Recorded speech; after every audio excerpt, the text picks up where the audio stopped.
Hello everyone, welcome back. We're back with more of the Legend of Heroes Trails to Azure, and oh boy, I'm still seeing new title screens. These are nice. Anyway.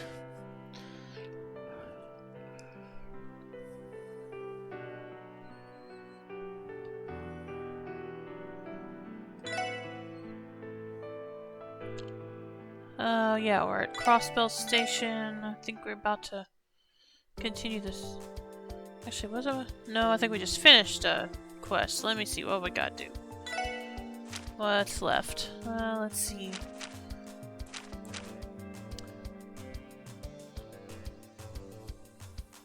Alright, still gotta finish up the... Still gotta do this, so... And I think we're already at... I think we're already close to Ursula Road, so let's just walk there. I'd probably want to do that anyway, just because of...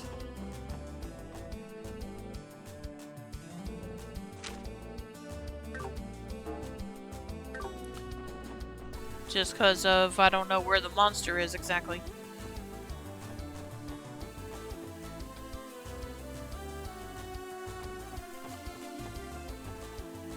Wait a minute. No.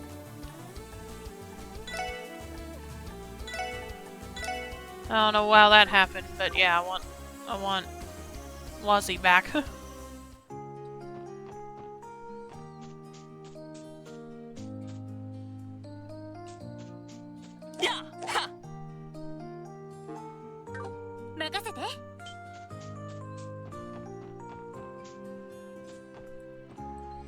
Alright, let's try that again now that I got everything straightened out.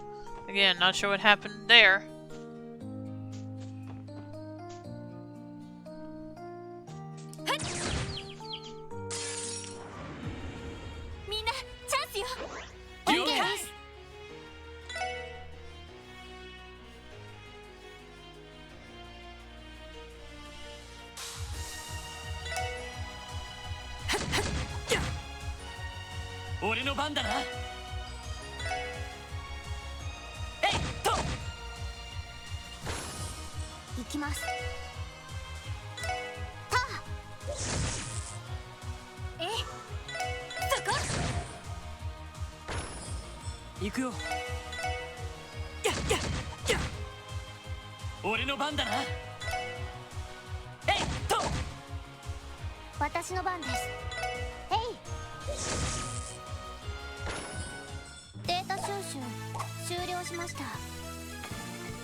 Okay, it may not be worth finding anything here.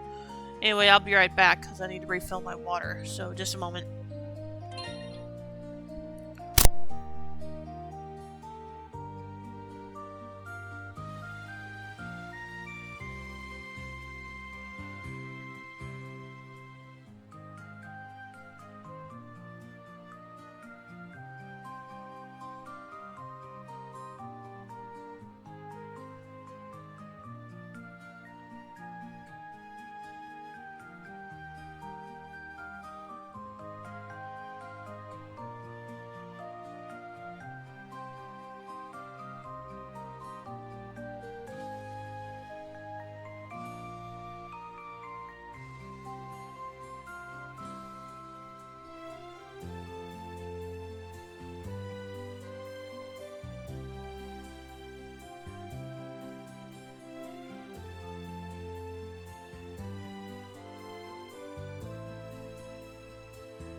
Okay, I'm back again.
Okay.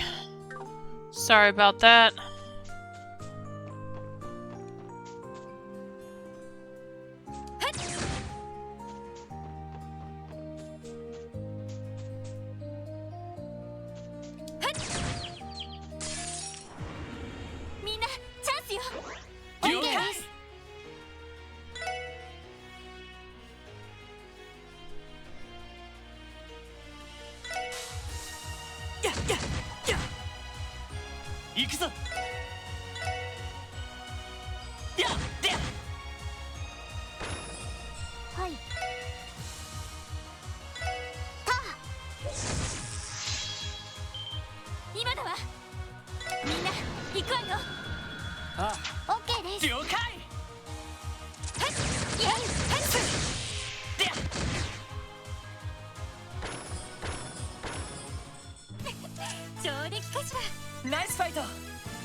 A mystic stole.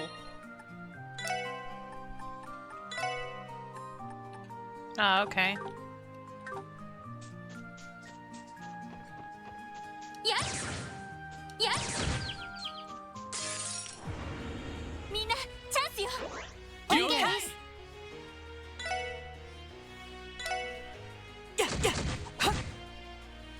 行くぞ。やっ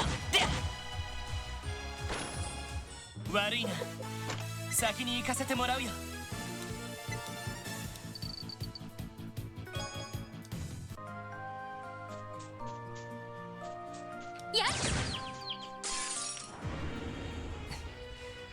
一気に落とすよ。了解。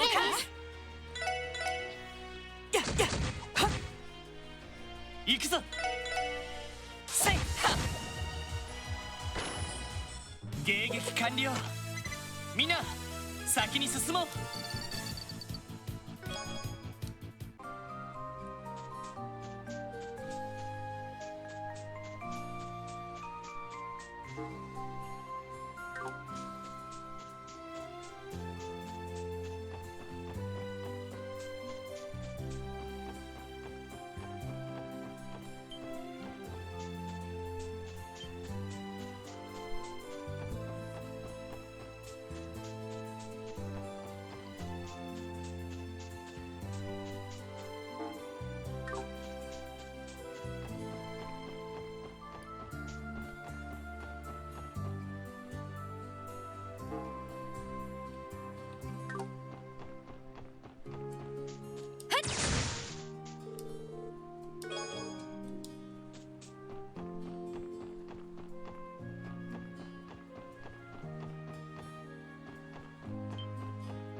I don't think I fought these.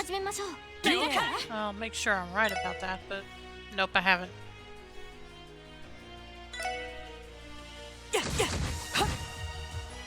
Yosh.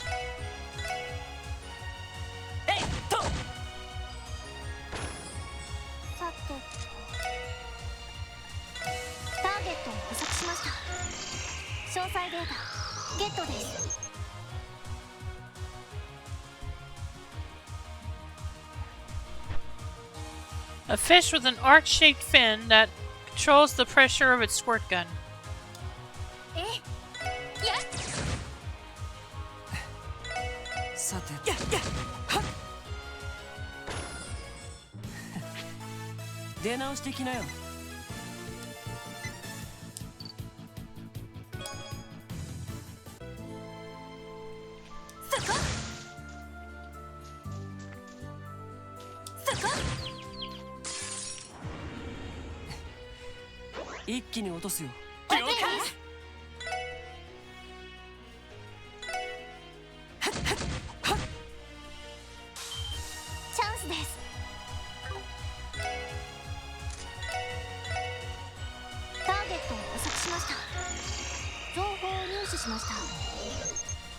Something between a plant and an animal.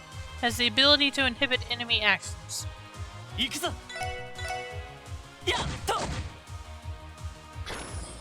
私の番ね。やっ。僕の番か。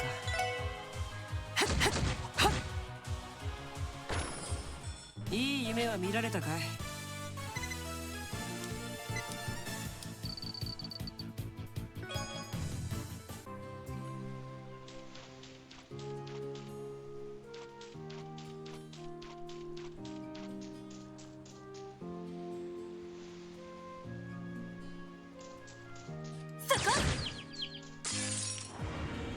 先生可能。始めましょう。了解。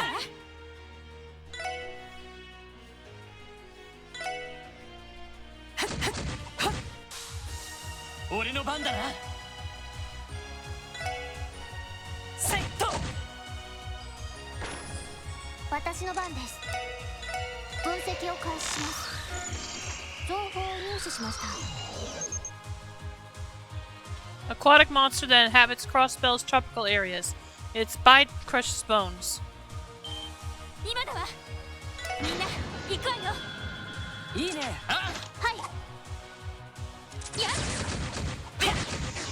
そこです。上出来かしら。やるじゃない。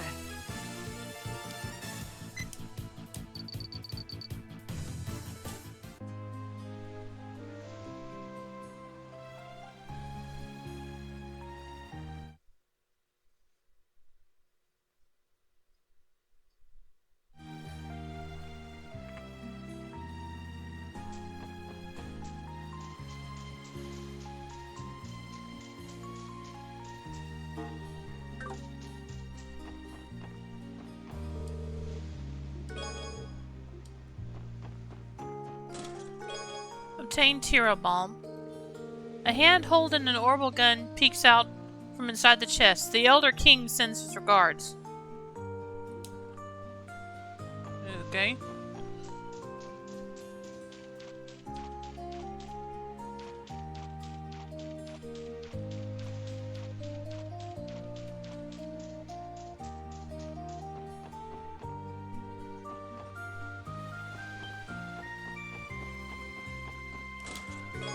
Obtain Petrify.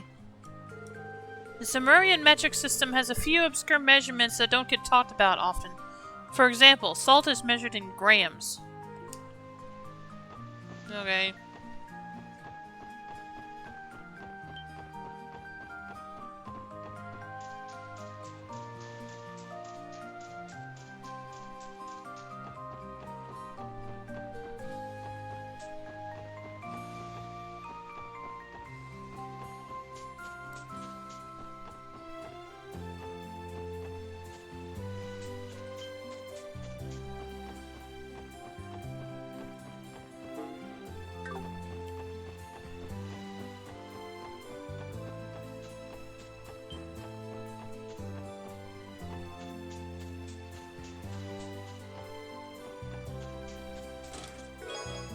Obtain EP Charge 2. 22 of 61. He breathed deeply, and let out a whine while running his raised hand through his hair. He knew that what he had to do, and if he had to be a villain, he may as well be a sympathetic one.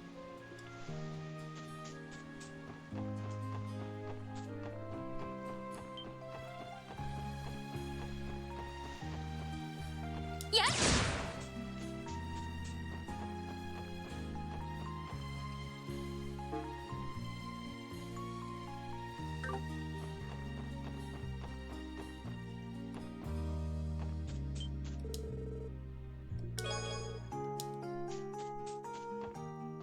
So. 先生可能。始めましょう。了解。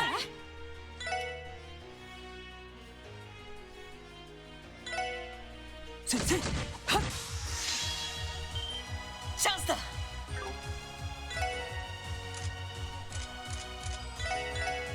行きます。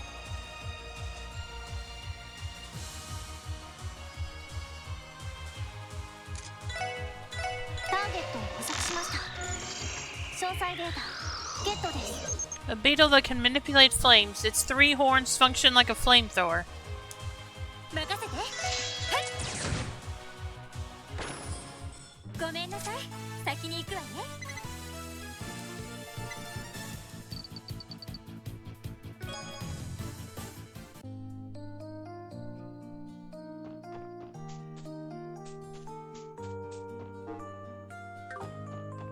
そこやっそこ。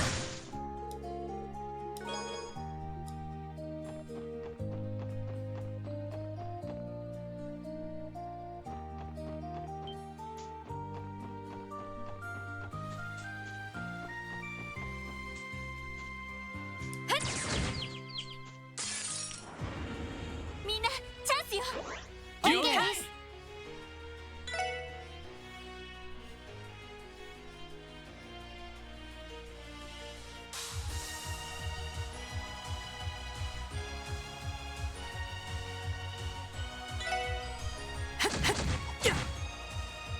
行くぞ。えいは。私の番です。ターゲットを捕捉しました。詳細データゲットです。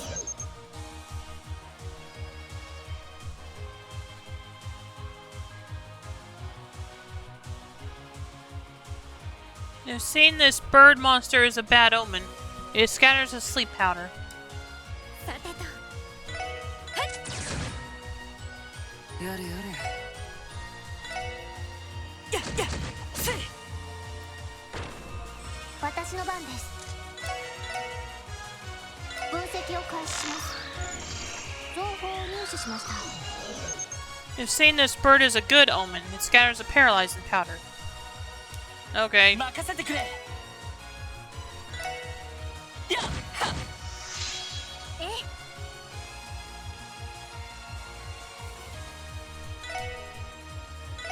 やっ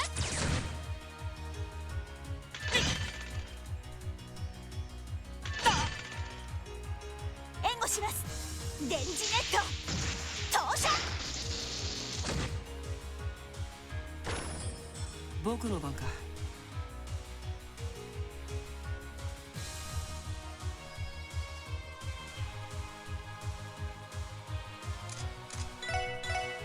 行きます。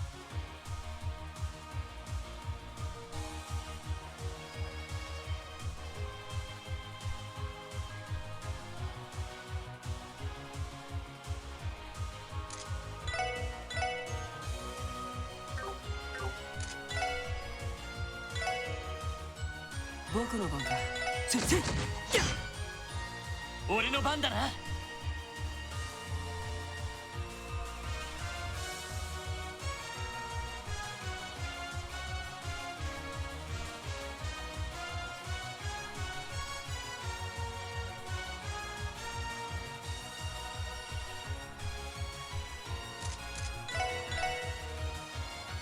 えはっ上出来かしら。やるね。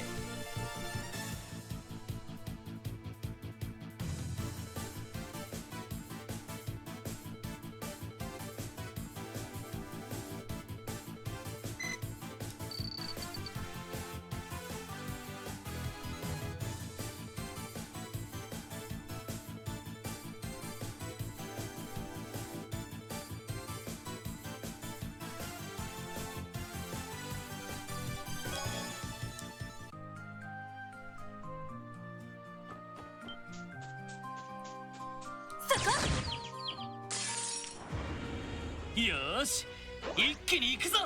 いいです。もらった。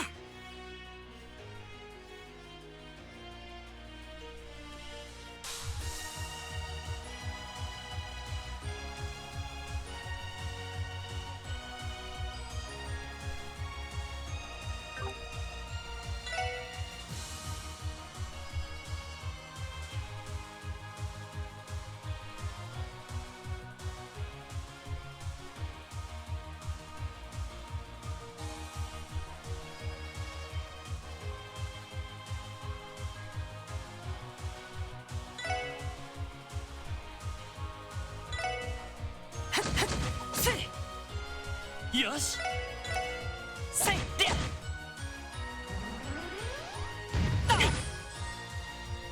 さて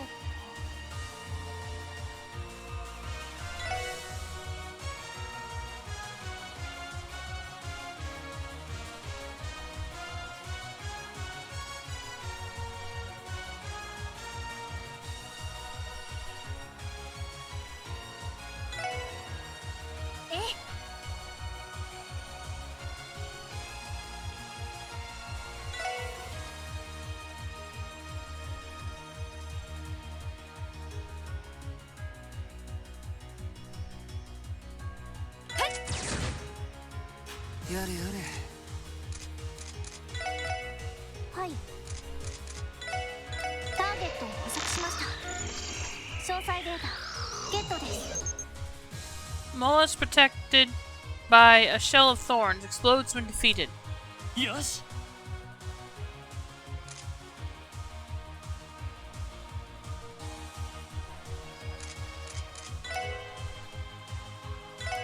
せいは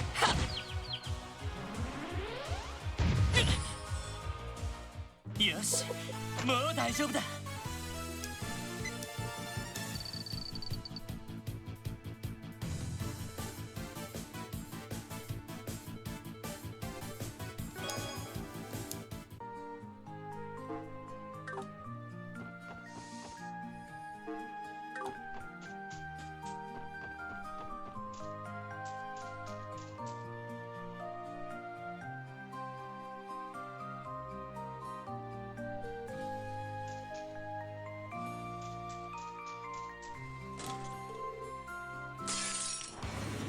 みんな気をつけて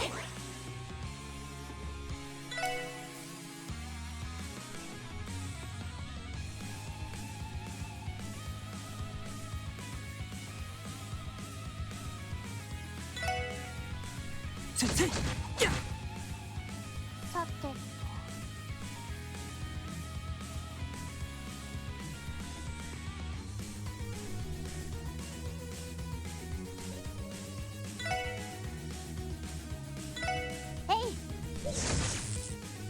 任せてそ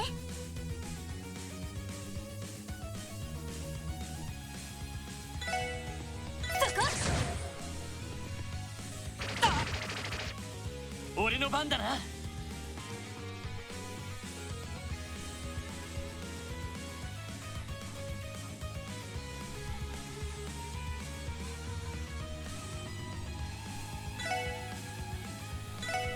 えいで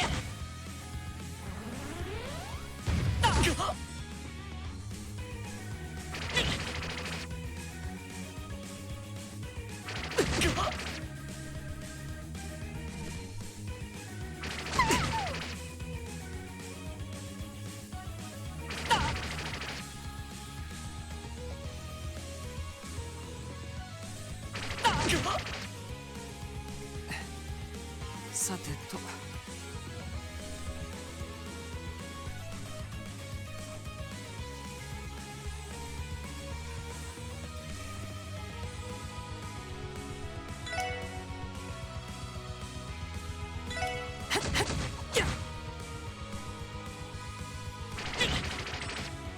行くぞ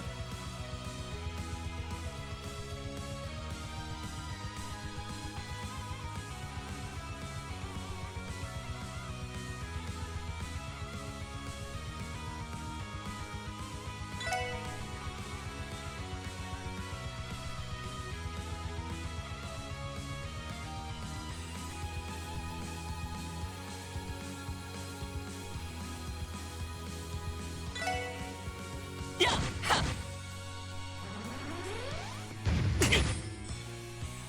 私の番です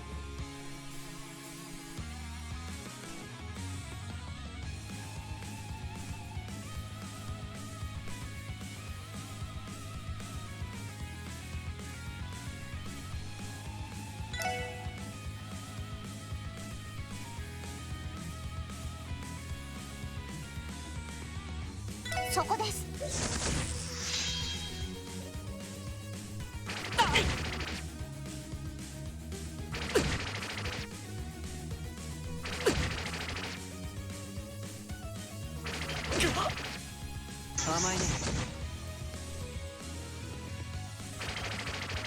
甘いね。私の番ね。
みんな頑張って。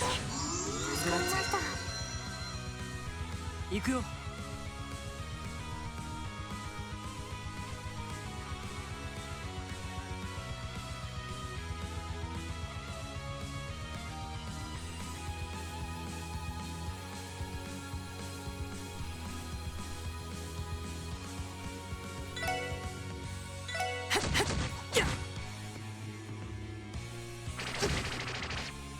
俺の番だな。や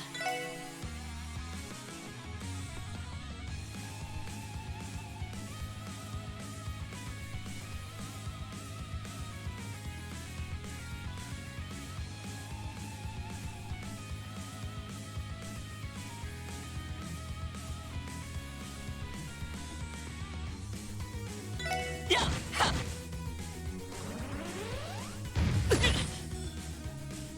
援護するぜ。おっしゃ。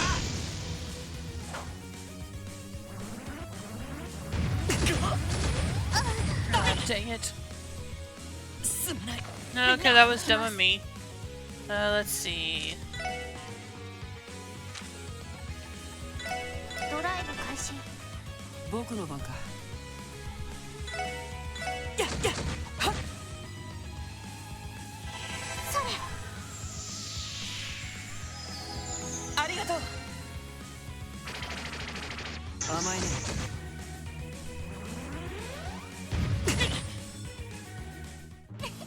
上出来かしら。ナイスファイト。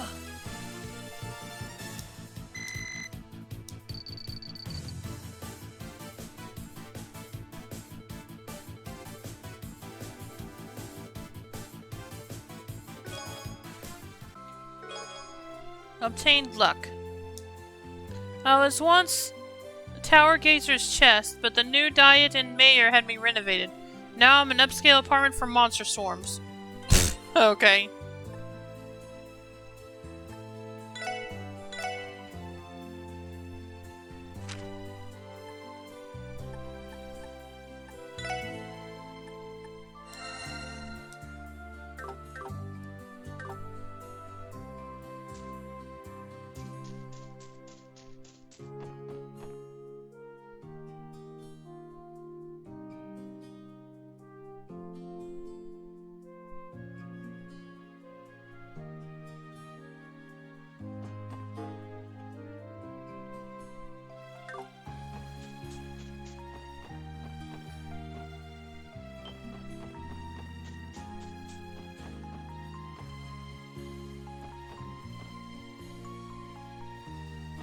Yeah.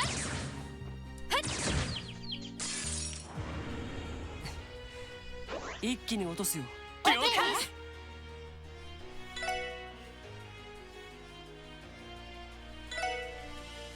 やっやっせい。任せてくれ。やっと。行きます。ターゲットを捕捉しました。情報を入手しました。 A dastardly shining fluff. Insanely quick and, well, insane. Near impossible to hit. さてと。そこ。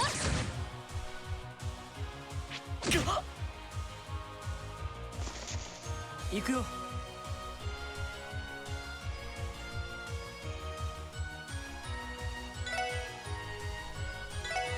やっやっやっ。さ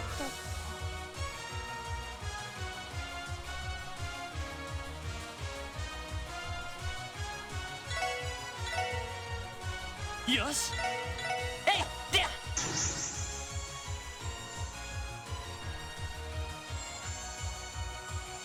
私の番ね。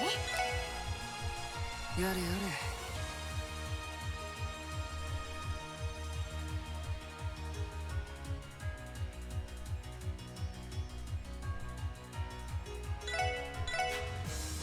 せいせいやっ。私の番です。よかった。 There we go. Oh, never mind.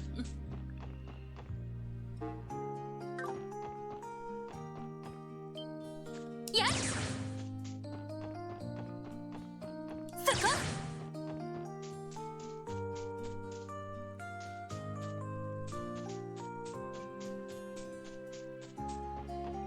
そこ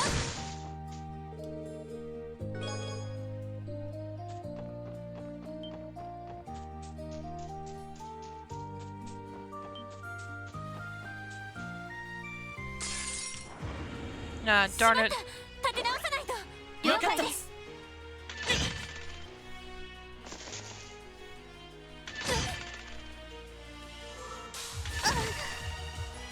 よしはい。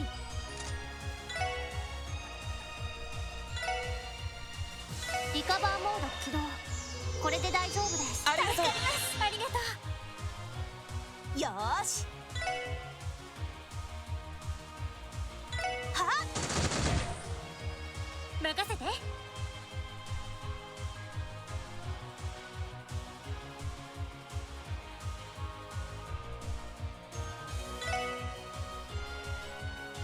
やっ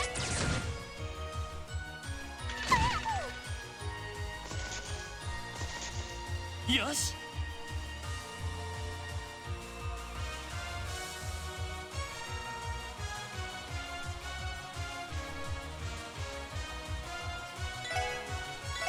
セット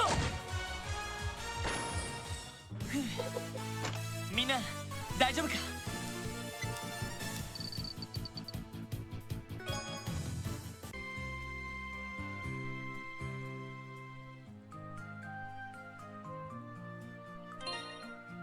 Okay, I'll be right back. Gonna stretch real quick, so just a moment.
Okay. Let's see if I can find our target. Well, still not. Oh, hello. Hard to starboard, set sail for dreams. I traded my days for something free to live out my greatest fantasy. Okay. Whatever.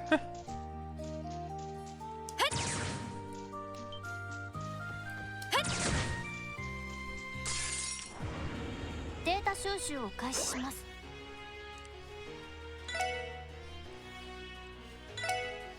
せいせいはっ俺の番だな。せいはっ。行きます。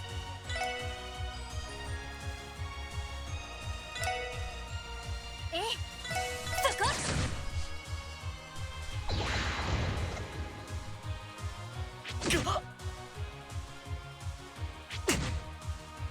やれやれ。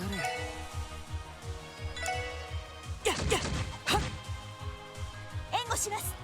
電磁ネット投射。はい。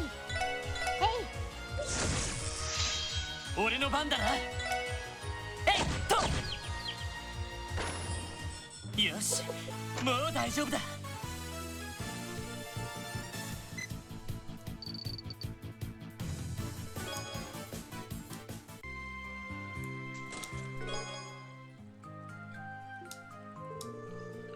23 of 61.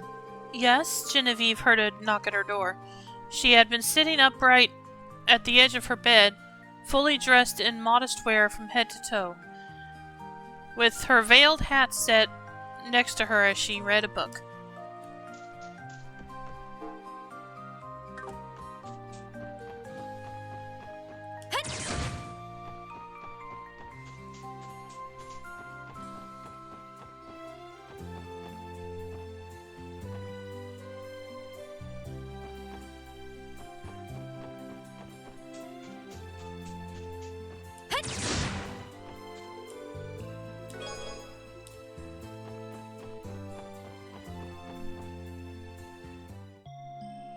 Okay, where's the target at?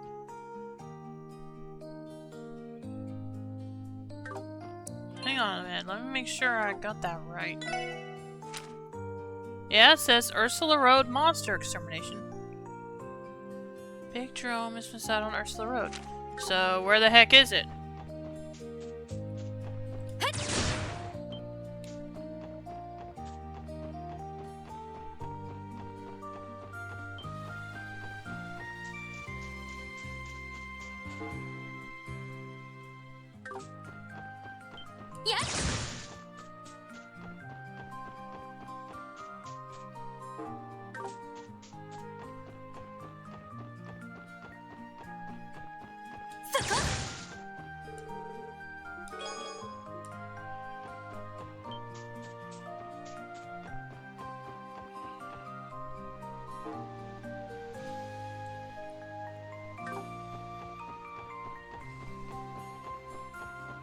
Maybe I need to see if it's on that road to the Stargazer Tower.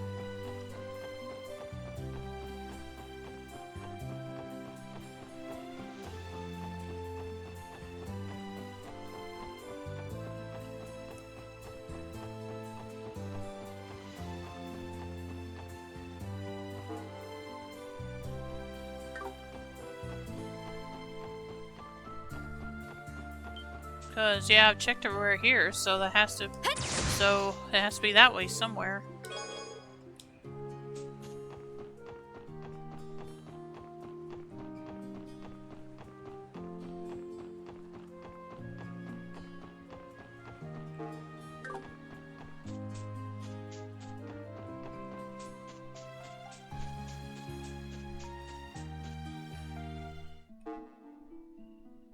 Yeah, there it is.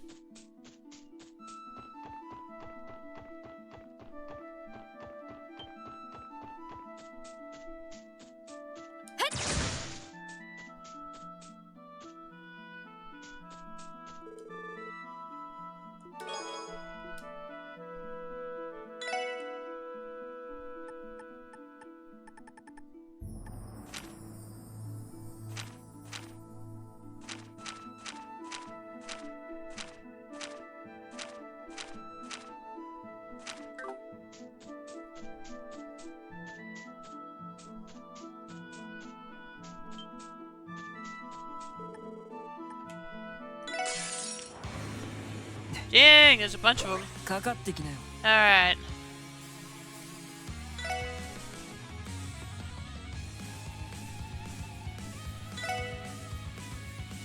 えいっとえやっ僕の番か。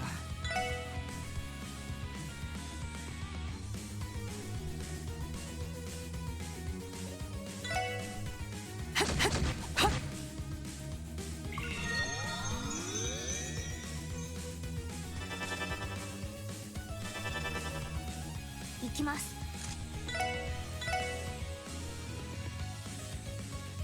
ターゲットを捕獲しました。情報を入手しました。 Giant drome. A giant mollusk that manipulates electrical arts. Sports impressive regenerative abilities.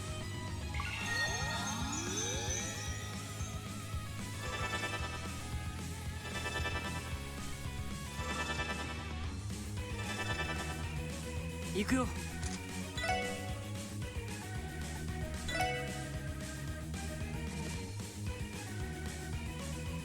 無駄だよ。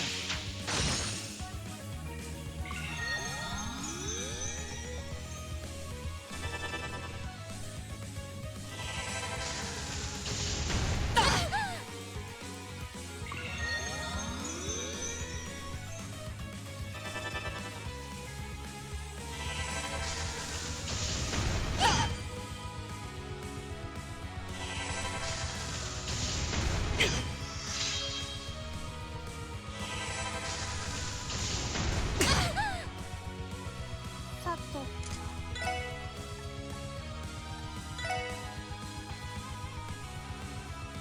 リカバーモード起動。これで大丈夫です。グラッツェ。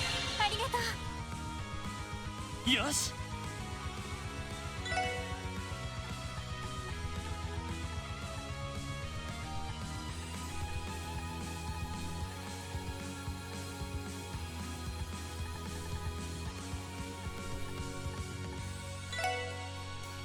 それ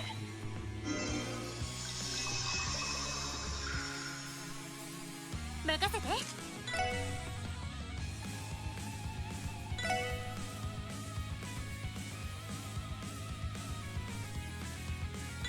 行くわよ。食らいなさい。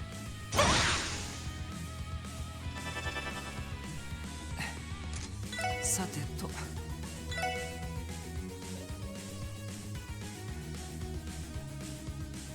無駄だよ。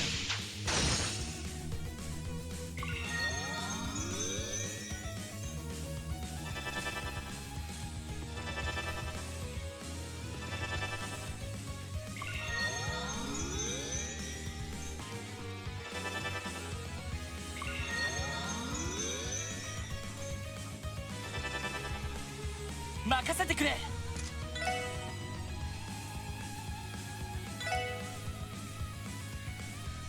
させるかはあ行くよ。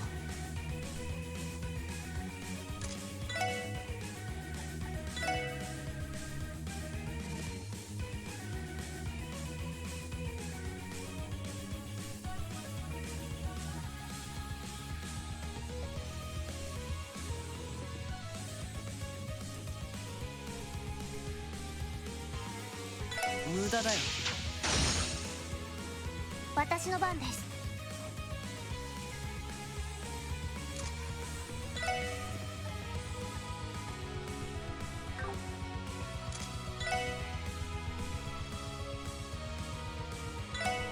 えい。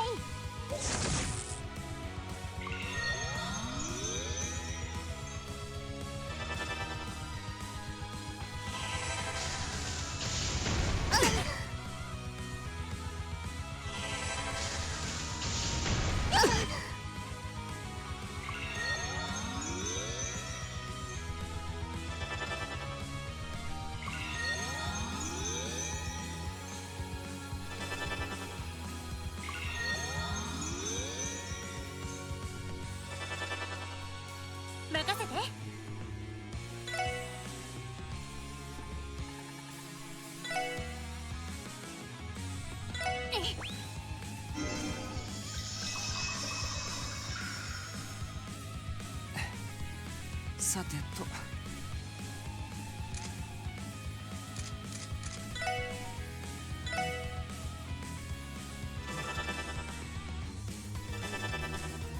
行くぞ。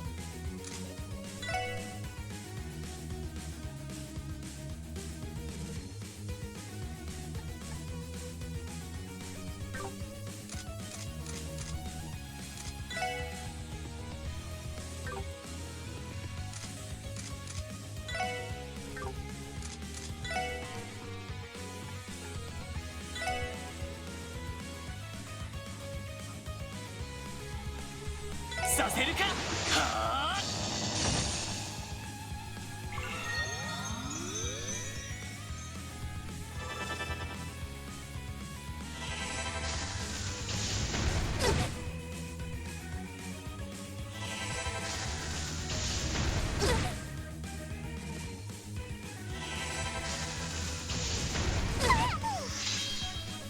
さて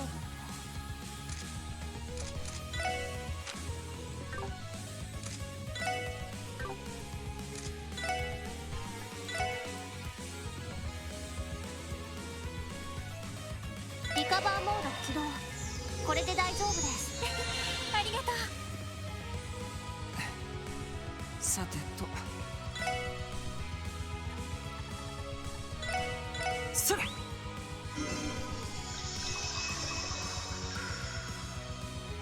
私の番ね。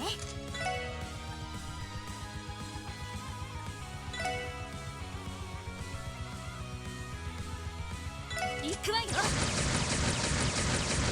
食らいなさい。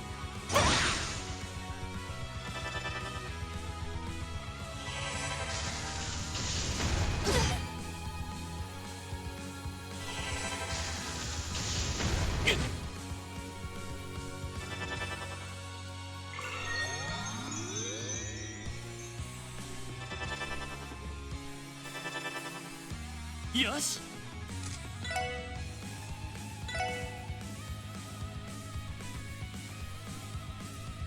させるか。はあ。援護するぜ。おっしゃ。さてと。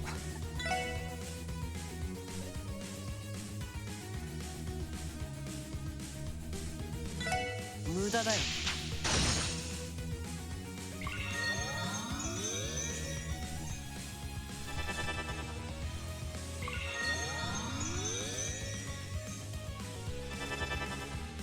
私の番です。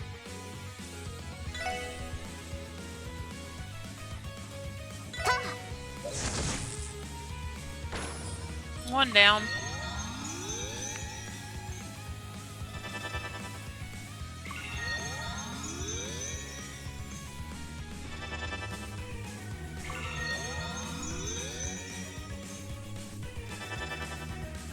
任せて。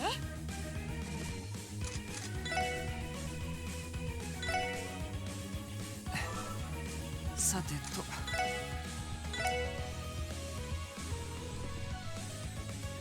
無駄だよ。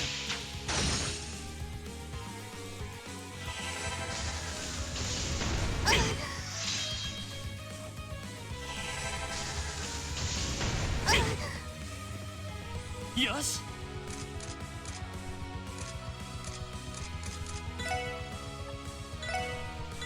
それ。助かりました。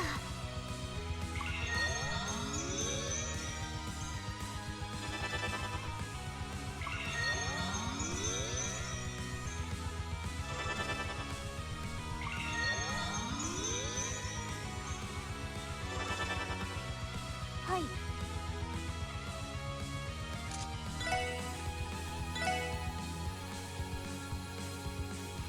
リカバーモード起動。これで大丈夫です。ありがとう。僕の番か。無駄だよ。さてと。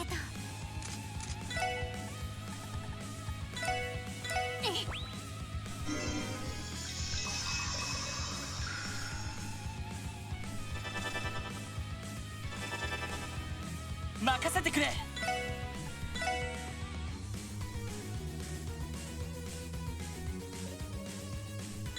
させるか。はあ。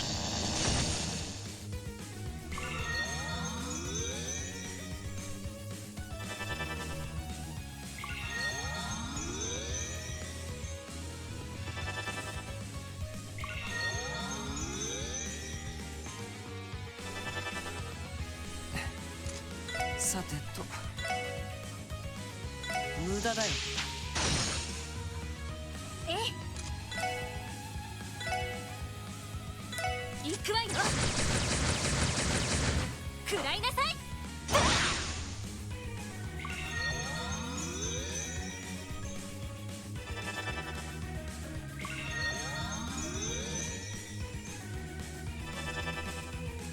私の番です。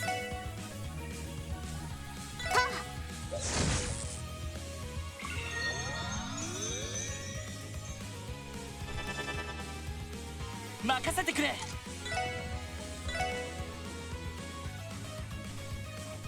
させるか。はあ。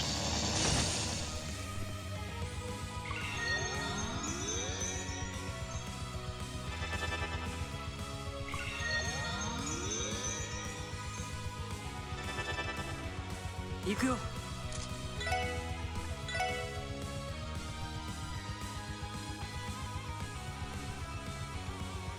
無駄だよ。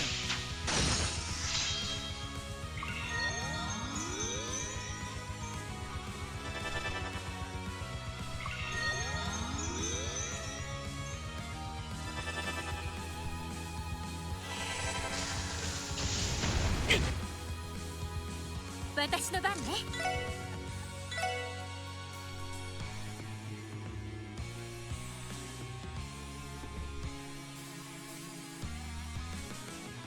行くわよ。食らいなさい。私の番です。えい。 Alright, 2 down.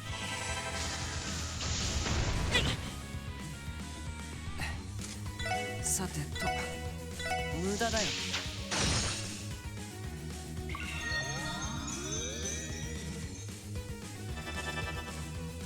任せてくれ。させるか。はあ。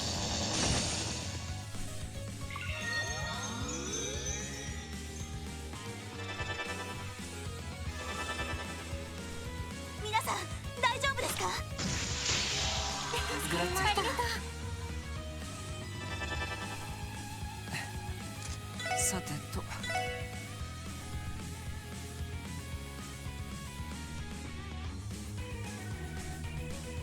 無駄だよ。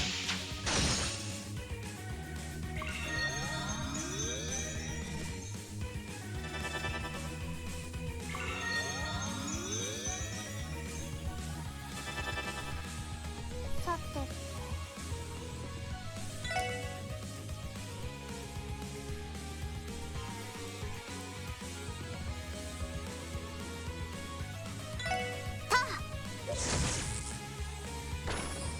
私の番ね。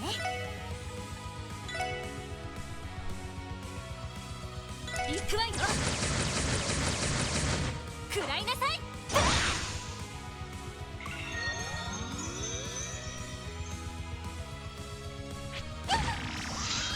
Okay. よし。させるか。はあ。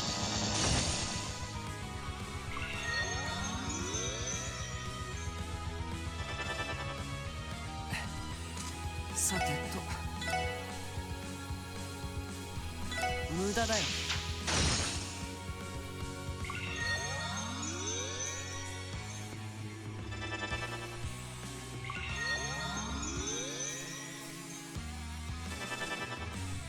はい。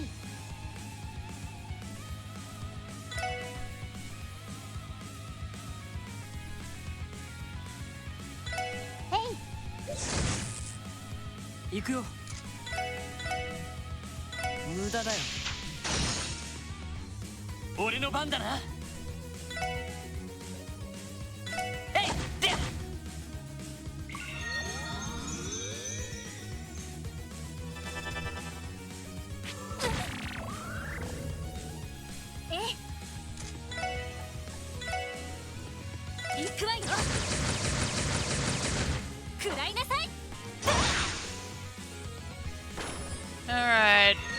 Only 2 to go now. So should be able to keep a handle on, except the only problem is he can't use his training card anymore. 行きます。俺の番だな。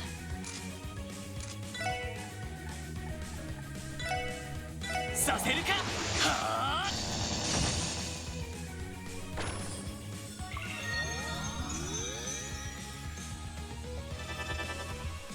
私の番ね。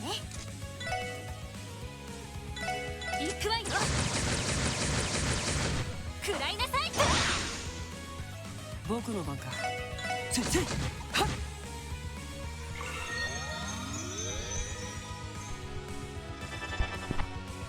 はい。任せてくれ。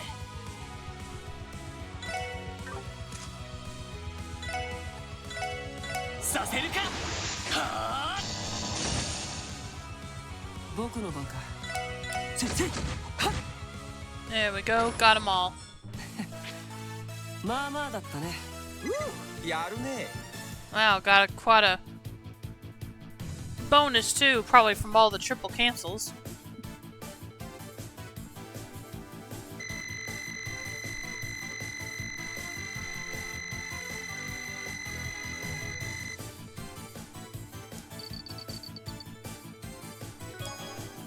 Ooh, 6 U materials, nice. Exterminate the monster on Ursula Road. Obtain craft book Akasha. This is one of those craft books, if I'm not mistaken. At first glance, its contents seem to be good. A good fit for Ellie and Wazi's combat styles. Would you like to give it a try, Wazi? Why, absolutely. Ellie and Wazi learned Akashic Star. I'm going to try that out. By spending 100? Yeah, we know that. Alright, we're done here. And I believe that was the last side quest. Make sure yeah, we're going the right way. Am I near the bus stop? No.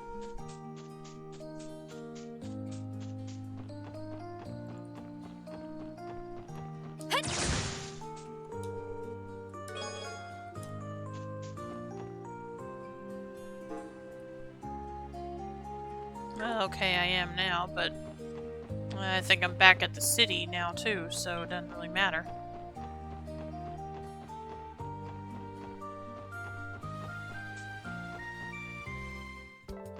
Yeah, that's what I thought.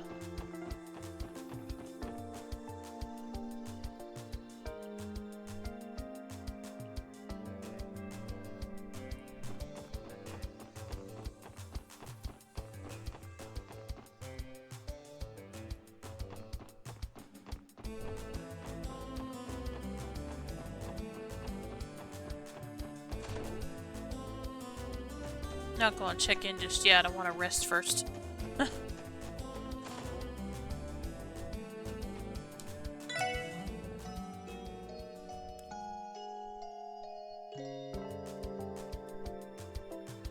Just drop it in for a heart or hug, whichever you mean. Have a great evening. Bye. All right. Thanks a lot, Wyland. Have a good night and sleep well. Let's see. Let's see what the weather's doing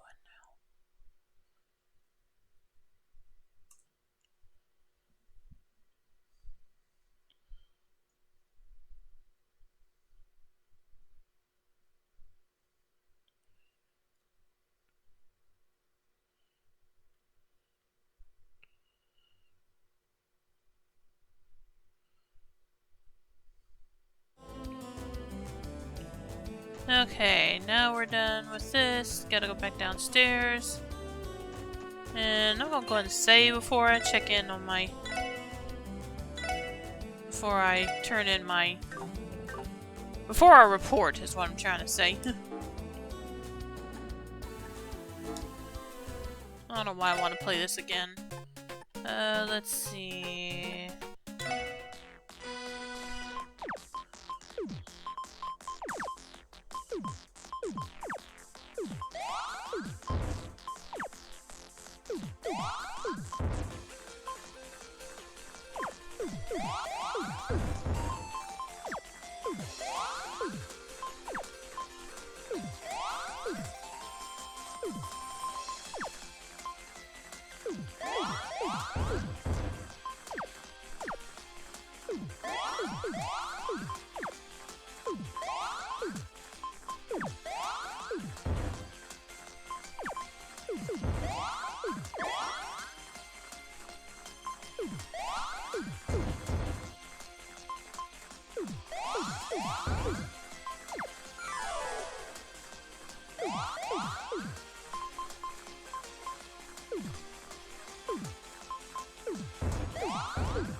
Okay, not sure what made that happen, but I ain't complaining.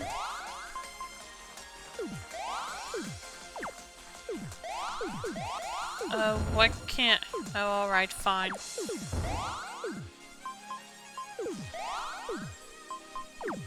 It's not letting me do any support thingies, maybe because... I don't know.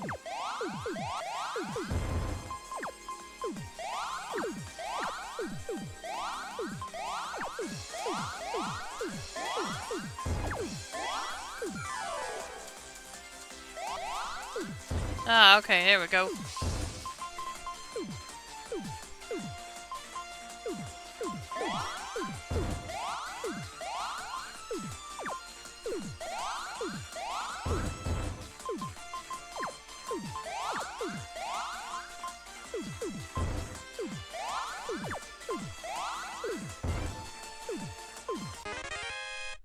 There we go. Alright. Return to toss screen. Let's play against the other two.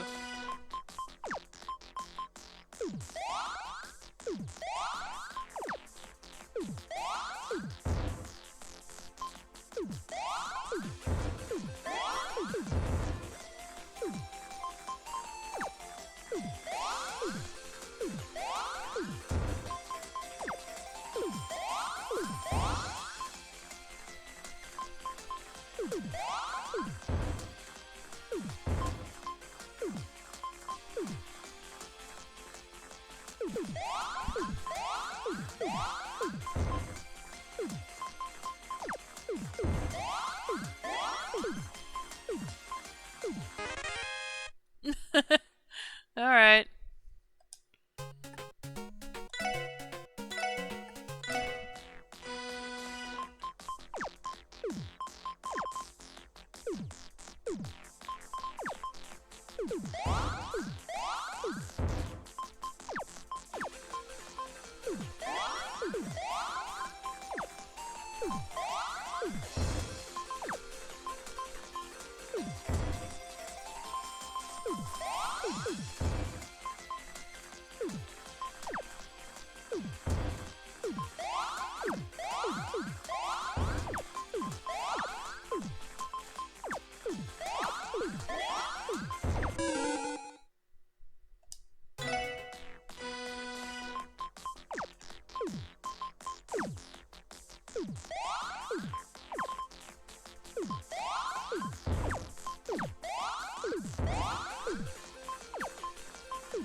Come on.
There we go.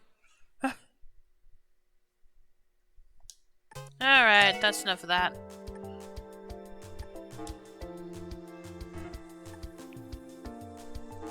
Minasan, どうもお疲れ様です。それでは報告を受けたまわりますね。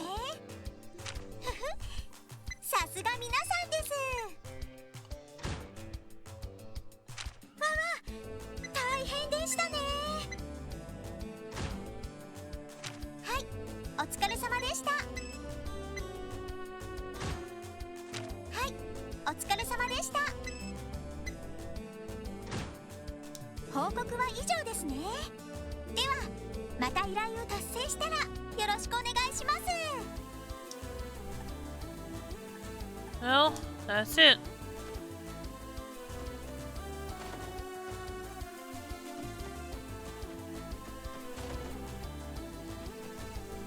Let's see, what is I supposed to do now?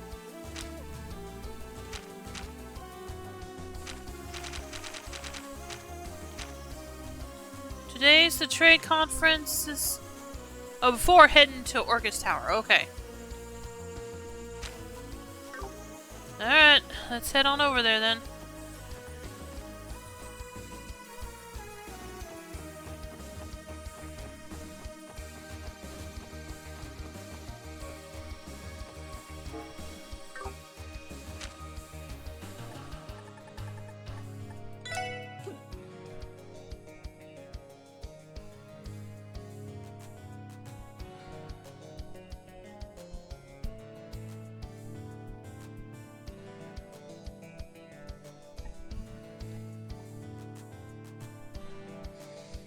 昨夜空港に到着する前にライティングされたこのビルを見かけましたが、こうして実際に見上げるととんでもない大きさですね。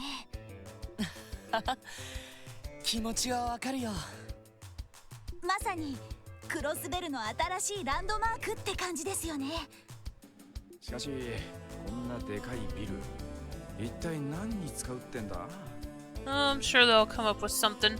前の視聴者に比べてでかすぎるんじゃねえか。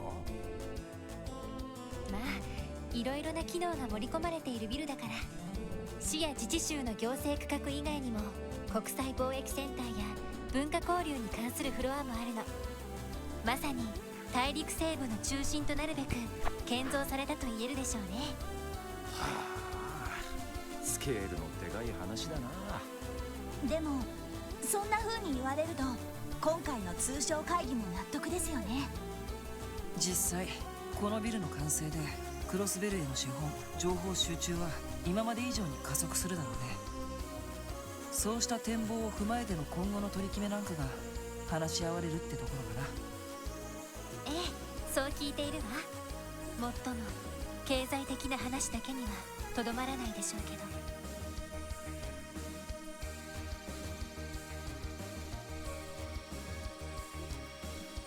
さてと、どうする？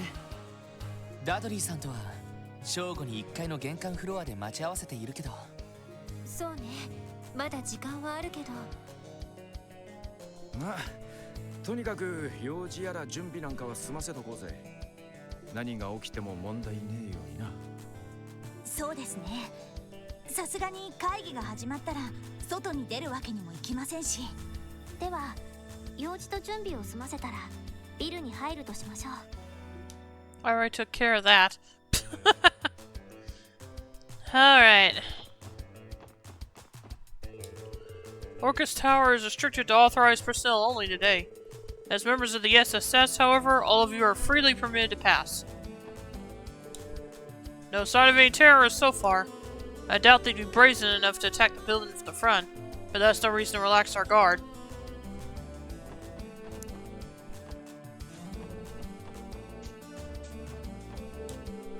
Ugh, we finally reached the day of the main conference session.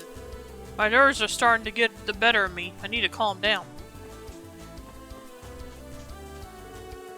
Good afternoon, SSS. Nothing unusual to report here in the plaza. Wow, even from all the way up close, I can barely believe my eyes.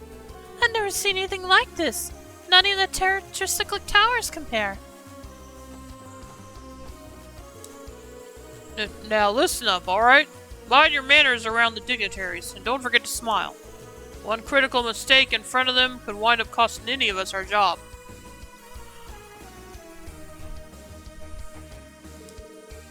We already know that, sir. Please don't make the pressure any worse than it already is.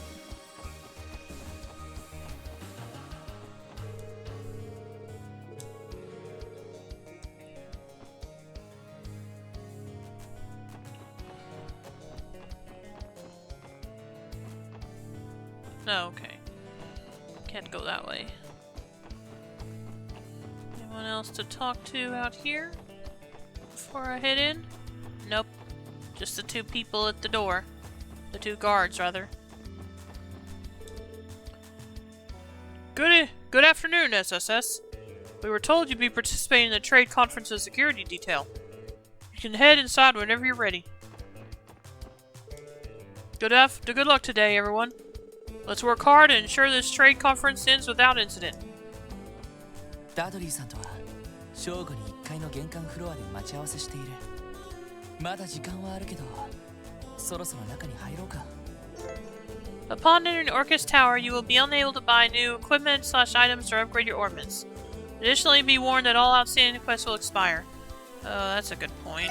Let me go check on my equipment.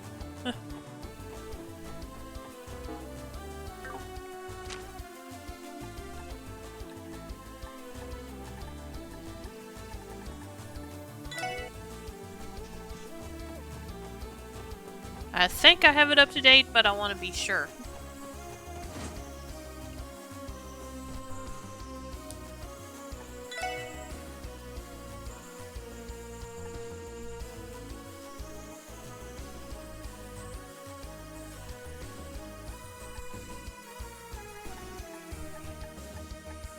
Yeah, I've already got each of these, so I'm good on that.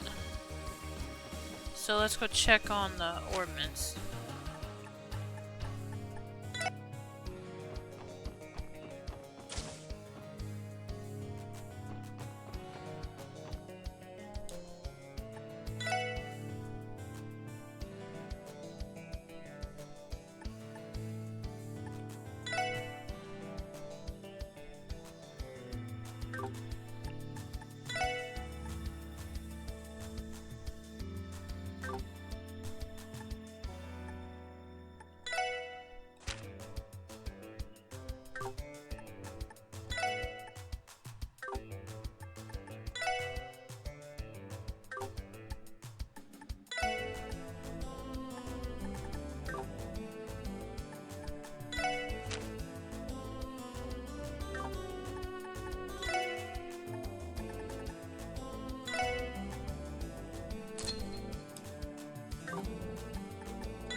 Okay, got that done. Let me go and save again since I did all that.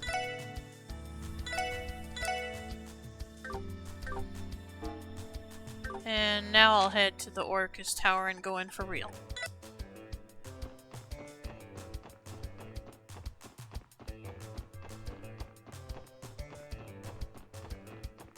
ダドリーさんとは正午に1階の玄関フロアで待ち合わせしている。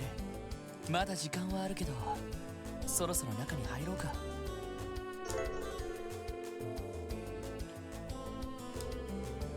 Additionally, be warned that all is it. Yeah. Alright, let's go.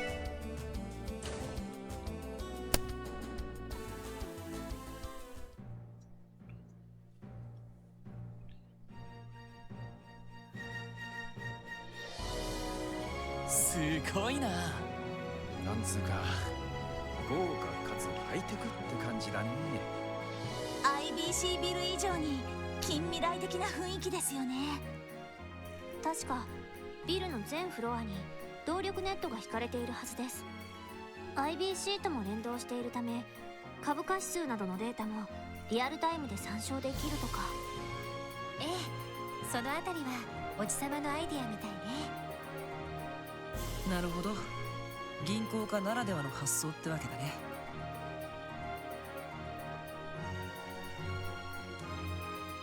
ね。よし、それじゃあダドリーさんが来るまで待たせてもらうか。今日は一般客もいないし、そちらのソファーで待たせてもらいましょう。 The same day, 12 p.m. 来ていたか。 Yeah, waiting for you.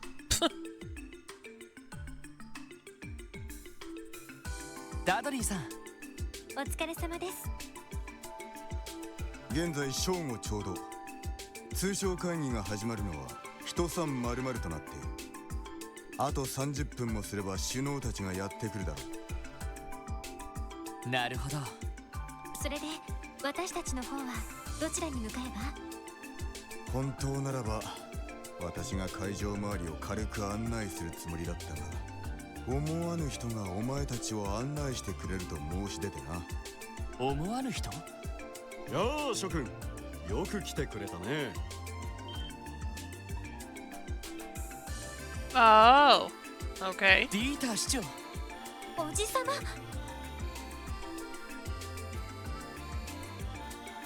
半月ぶりだね、エリー、ロイド君。ワジ君にノエル君に、おっと、ランディ君とティオ君は久しぶりかな。お久しぶりっす。ご無沙汰してます。でもどうしておじさまが？通商会議の直前でお忙しいんじゃないんですか？準備ならとっくに済ませて、あとは首脳たちを待つだけでね。気分転換も兼ねて君たちを案内させてもらおうと思ったんだ。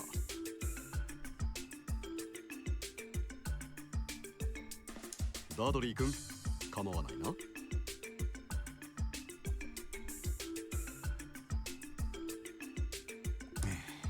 市長がそうおっしゃるなら。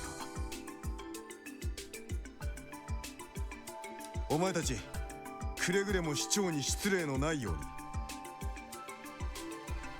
それと一通り案内されたら34階の警備対策室に来い。了解しました。では市長、また後ほど。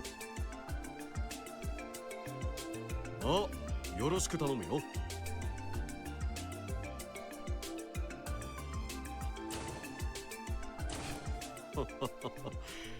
有能な捜査官だが、少し融通が利かないところがあるな。彼の職分からすると、それもまた美徳なのだろうが。まあ鬼の捜査一課としての威厳もあるんだろうからね。おっと、肝心なことを言い忘れていたな。支援課の職務、オルキスタワーへようこそ。さあ、ついてきたま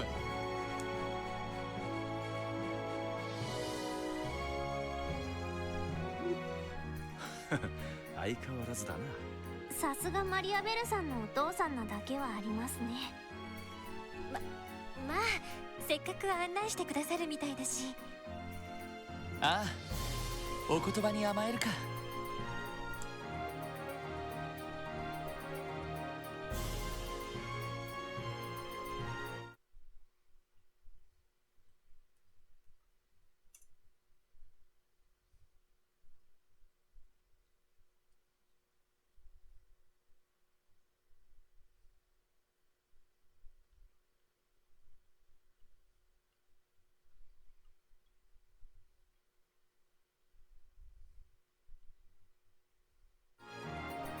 Alright.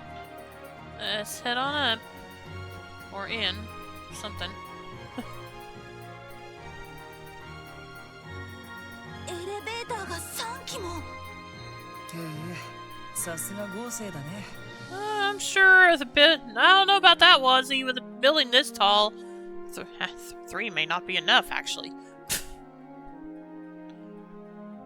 まあ地上40階の高さだからね。Well, okay, maybe it'll be enough.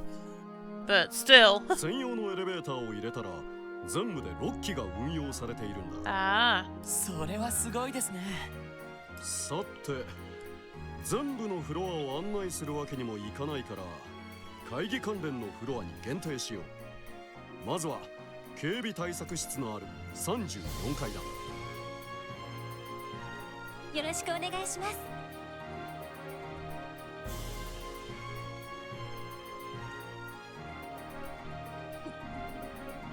なるほど。ダドリー君からも聞いたが確かに危うい状況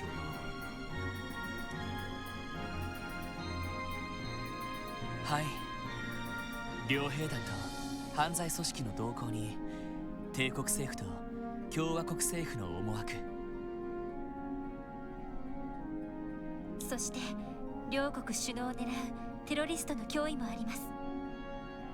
それと謎のハッカーですね。奪われたタワーの図面はやはりこちらの端末から。ああ、どうやらオルキスタワーのサブ端末をハッキングしたらしい。 IBC の一件があって以来システム部門でもハッキング対策は強化していたつもりだったがまだまだ不十分だったようだな。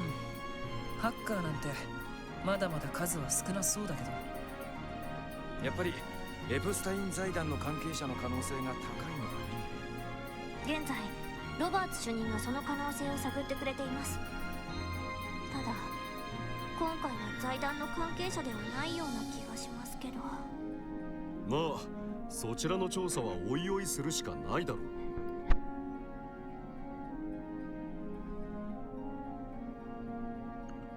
傭兵団や犯罪組織、テロリストたちも心配だがそれ以上に気になるのが首脳たちの狙いと思惑でね。首脳たちの狙いと思惑、つまり通商会議の参加者ってことですか。君たちが会ったクローディア姫とオリバルト王子については Oh no, of course 私もあまり not. 心配していない。 They'll behave themselves, or mostly will in Olivier's case. レミフェリアの太閤閣下もやはり信頼に足る人物だ。問題はオズボーン宰相とロックスミス大統領の2人でね。二大国の首脳ですか。確かにクロスベルの命運を握っている2人だとは思うけど、具体的に何か動きでも。いや、その逆だ。会議の開催にあたっていくつかの取り決めや国際協定などの提案を事前に送ったのだが、そこで返ってきた返答が両国とも好意的すぎたのだよ。まるで本気で西ゼムリアの平和と発展を望んでいるかのよう。それはさすがに不自然ですね。いつもことあるごとに反発し合っている2国なのに。ああ、正直会議そのものがどう流れるか予想もつかない。かなり厳しい展開になることも覚悟する必要がありそうだ。なるほど。やっぱり政治的にも大変な状況なんですね。まあマクダエル議長も力になってくださるだろ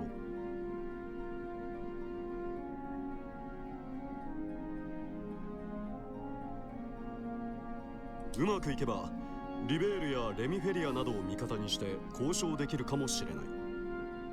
とにかく腹をくくった上でエイドスに祈るしかないだろうさ。おじさま。すみません、そんな大変な時に案内なんてさせてしまって。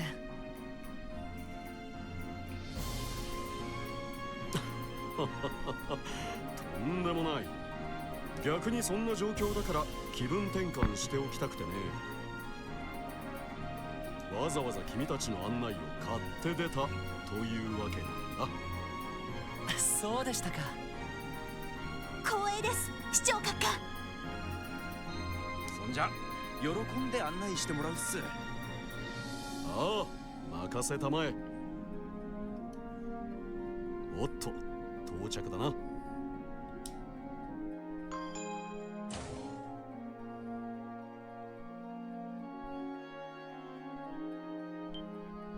ああ、すごい。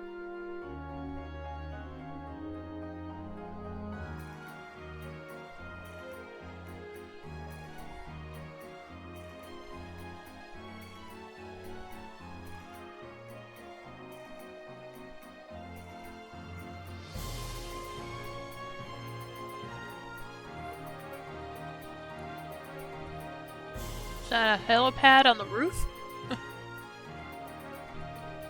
It looks like there could be one there anyway. If they wanted to put one there. Oh wait, they don't have helicopters. I don't know then. すごい見晴らしですね。いやー、最高の光景だぜ。満足してもらえたようだね。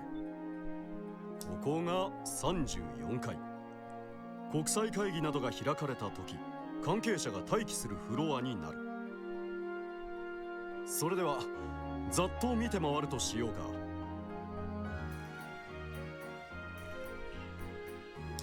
はい、お願いします。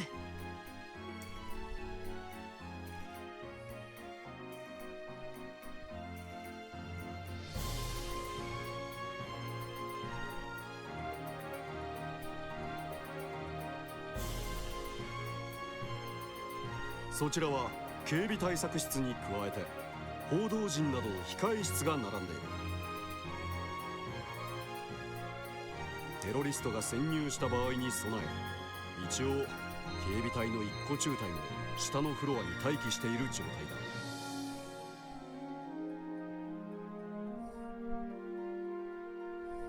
だ。話は伺っています。警備隊でもえりすぐりが集められてるみてえだな。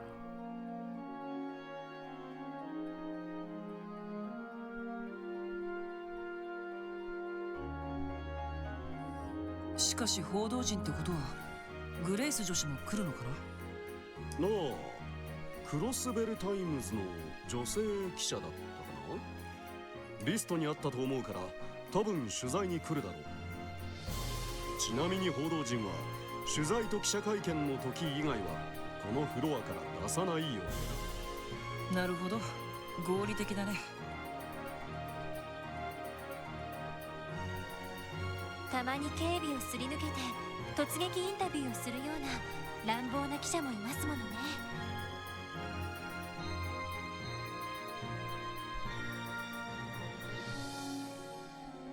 というか、グレイスさんが一番そんな感じですけど。さすがに見つけたら止めないとな。Yeah, let's hope she managed to keep herself mostly in check.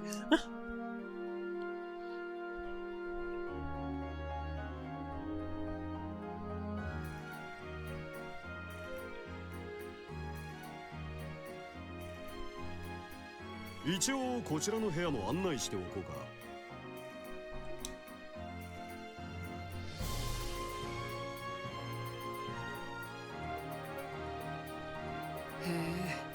これは見事だね。休憩室みたいだけどすごい開放感だな。ここは会議の関係者に用意されている休憩室だ。休憩時間などに遠慮なく利用してくれたまえ。はい、遠慮なく。後でお茶でも一服しに行きましょうか。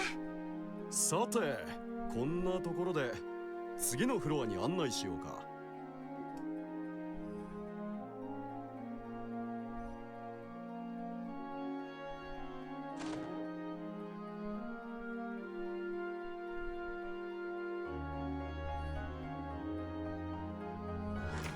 ここは非常階段エリアですか。下への階段は封鎖されてるみてえだが、本来なら階段を使って1階まで降りることができる。しかし今回の会議中は34階、35階、36階以外は封鎖するようにしているんだ。なるほど、警備上の理由ですね。でももし地震なんかが起きた時はどうするんだい？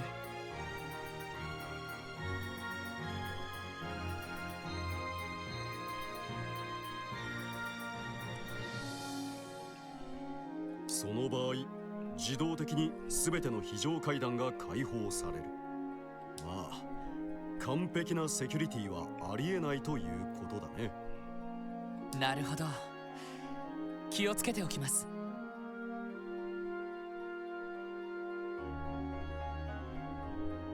ハッキング対策なども考える必要がありそうですね。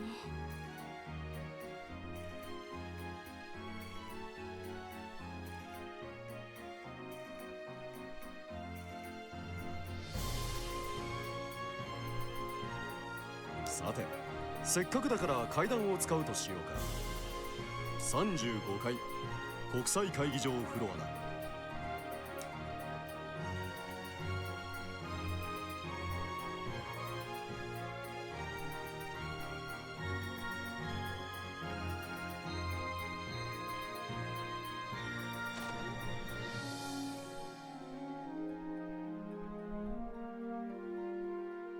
35th floor, International Conference floor.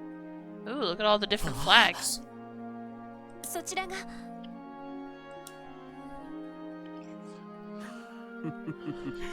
この後行われる国際親善という名前の荒の探り合いの舞台、国際会議場だ。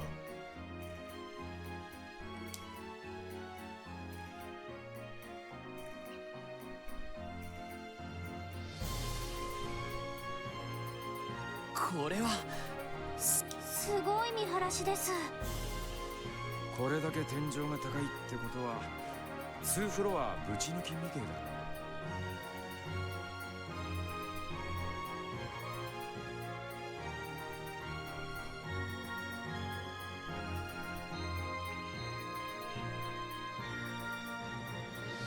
だ。ああ、そのため上の36階はこの字型の構成になっている。ちなみに両脇の部屋は各国首脳の関係者が詰める控え室になっていてね、護衛の将校などが待機することになるだろう。なるほど。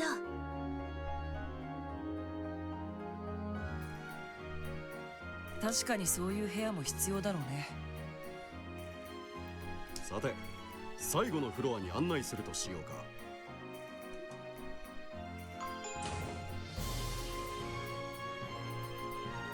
36th floor, VIP floor. ここは会議に参加する各国首脳に用意された控え室のあるフロアだ。ざっとだけ案内しよお願いします。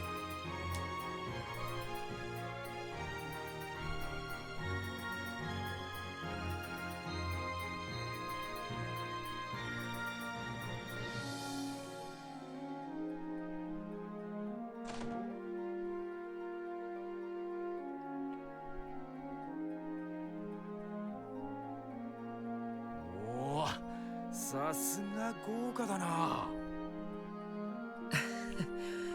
こんな部屋で優雅に時間を過ごしたいもんだね。Yeah, I can definitely understand う。こ that. ちらはオリバルト殿下に使ってもらう予定の控え室だ。左翼にも部屋があって参加者ごとに割り当ててある。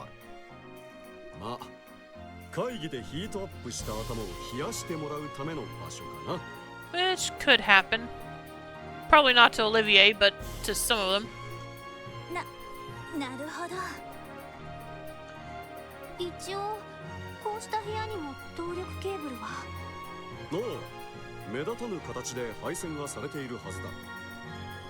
まあ他の部屋については割愛するとして、最後にあそこだけ案内しておくとしようか。これはディーター市長。お疲れ様です。楽にしてくれたまえ。この回廊室からは会議の様子を一通り確認することができる。機密性の高い会議などではカーテンを閉じることもあるが、今回は開いておく予定だ。なるほど。会場の様子を確かめられるのはちょっとありがたいな。そうね、何かあったら駆けつけることができそうだし。そういう意味では巡回ルートにしたいですね。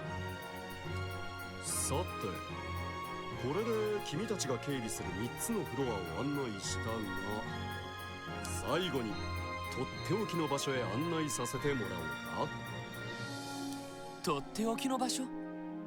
へえ、どこっすか？ふふん、このビルで最も見晴らしのいい場所さ。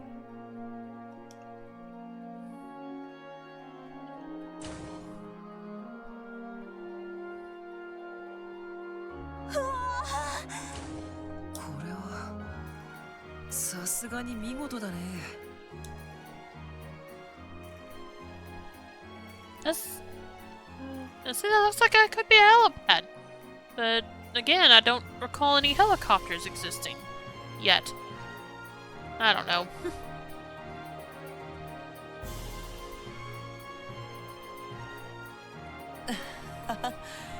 言葉も出ないな。そうね。街がまるでミニチュアみたいに見えますね。いやー、夜はさぞかしすげえ景色なんだろうな。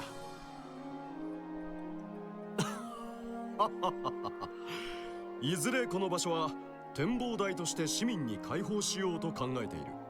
政府関係者だけが独占するのはあまりにももったいないからね。なあ、それはいいですね。キーヤちゃんもここに連れてきたいわね。おっと、失礼。ああ、そうか、わかった。すぐにそちらに向かおう。どうやら首脳たちがタワーに到着したようだ。申し訳ないが、これで失礼させてもらうよ。そうですか。本当にありがとうございました。どうも。いやー、マジ楽しかったっす。Okay, I didn't catch what Tio said. The button kind of held down or something. いい経験をさせていただきました。こちらこそいい気分転換をさせてもらったよ。それではまた後で。警備の方は頑張ってくれたまえ。はい、お任せください。ま、推薦文くらいは頑張らせてもらおうかな。エイドスのご加護、会議の成功お祈りしてます。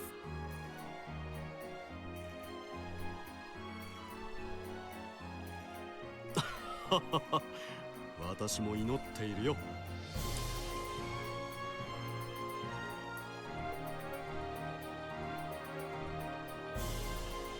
さてと、俺たちもダドリーさんのところに行くか。確か34階の警備対策室でしたね。しかし、このまま何も起きなきゃいいんだ。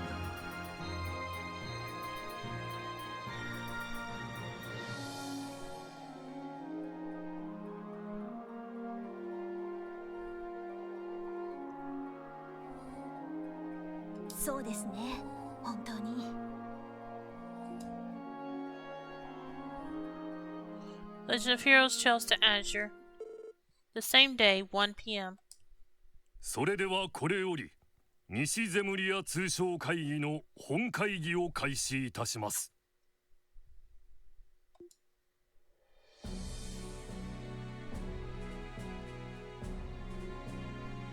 There's someone missing, or is this, or there just not that many people?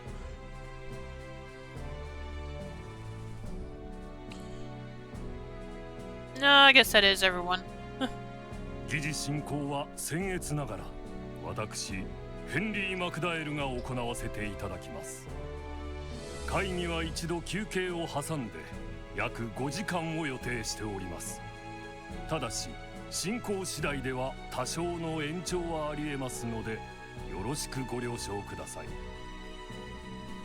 それと会議に際して2名のオブザーバーに参加してもらっています。 Oh. イアン・グリムウッド弁護士、okay. クロスベルのみならず周辺諸国で活躍している法律専門家です。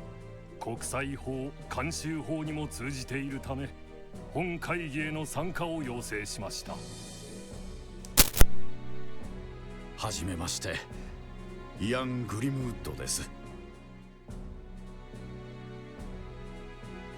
ほう、あなたが有名な熊ひげ先生か。人権問題などにも積極的に関わられているとか。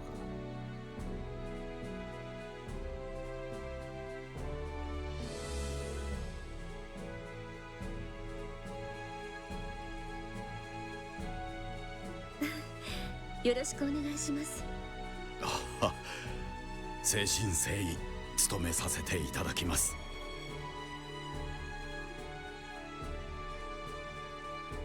遊撃士アリオス・マクレイン。やはり周辺諸国で多大な功績を上げていることで知られています。遊撃士協会という中立的立場から本会議の安全を保障してもらうため参加を要請しました。アリオス・マクレインです。お見知りおきを。はは、風の牽制だったか。共和国でも何度か君の名前は耳にしておるよ。テートでもたまに聞きますが、かのクロスベルの地に風をまとう牽制あり。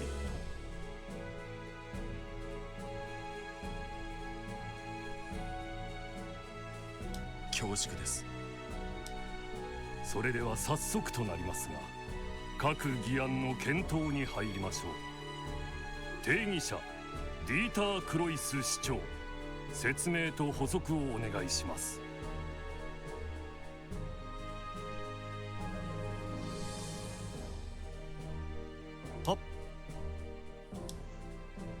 まずお手元にある資料の最初にある議案ですが、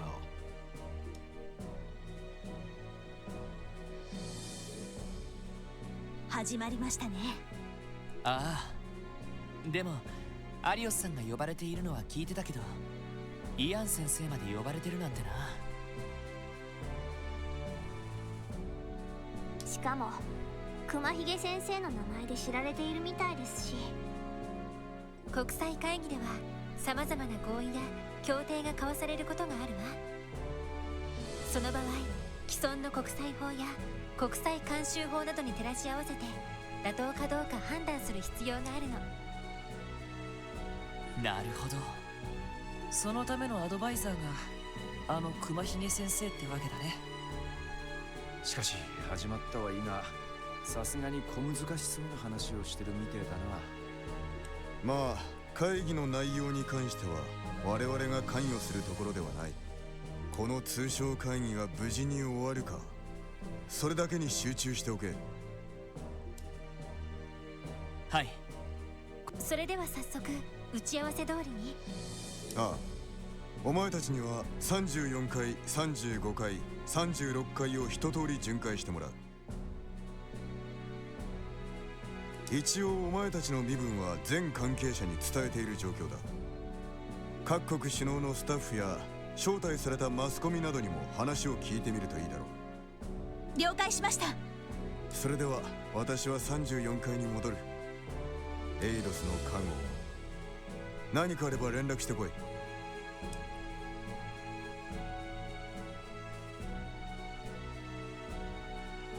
やっぱりダドリーさんも何かあると思っているらしいな。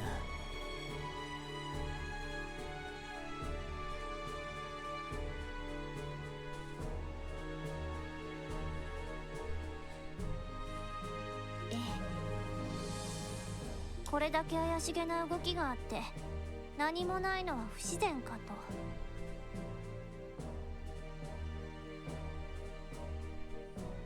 と。どうやら気合を入れて巡回する必要がありそうですね。だな。早速巡回を始めるかい？ああ、一通り回りながら関係者に話を聞いてみよう。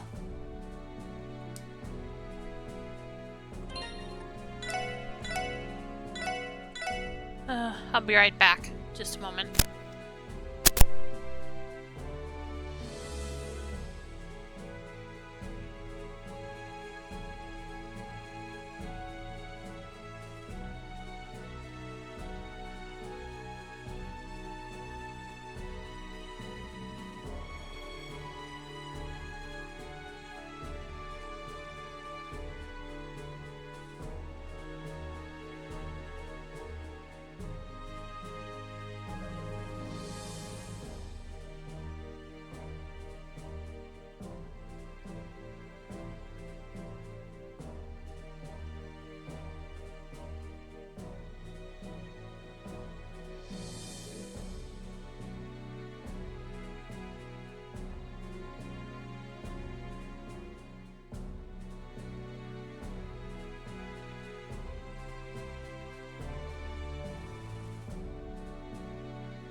Alright, I'm back again. Let's see what we can get done.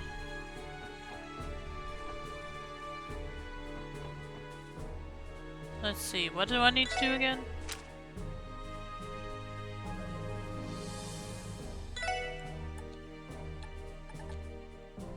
Oh.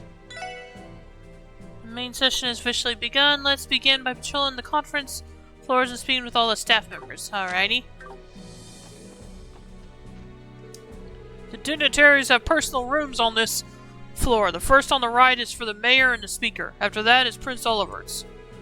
The furthest room to the back has been reserved for Chancellor Osborne. They're unoccupied at present, save for the cleaning staff, so feel free to enter if you'd like.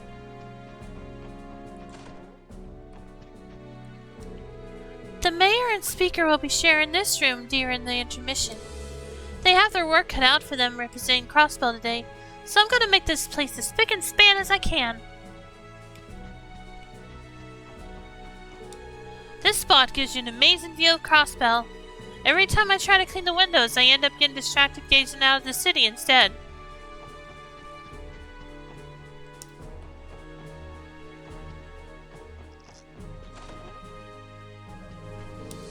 I heard Prince Oliver is especially fond of red roses, so I took the liberty of fetching some to decorate his room with. I wondered if that was specifically for him.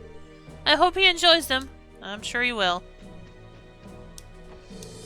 This room will be set aside for Prince Oliver during today's intermission. His Highness is quite renowned among the Imperial upper crust for his refined taste in unique pursuits.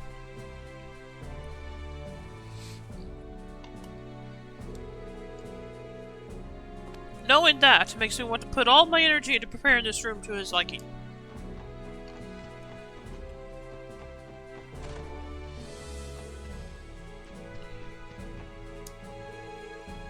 Man, get a load of that view. Ain't it something, SSS?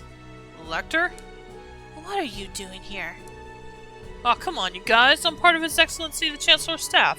Nothing unusual about me kicking back in here. Anyway, good to see you again, gang. We really gotta stop meeting like this. Even today, of all days, you look like you don't have a care in the world. What he looks like is someone with something to hide.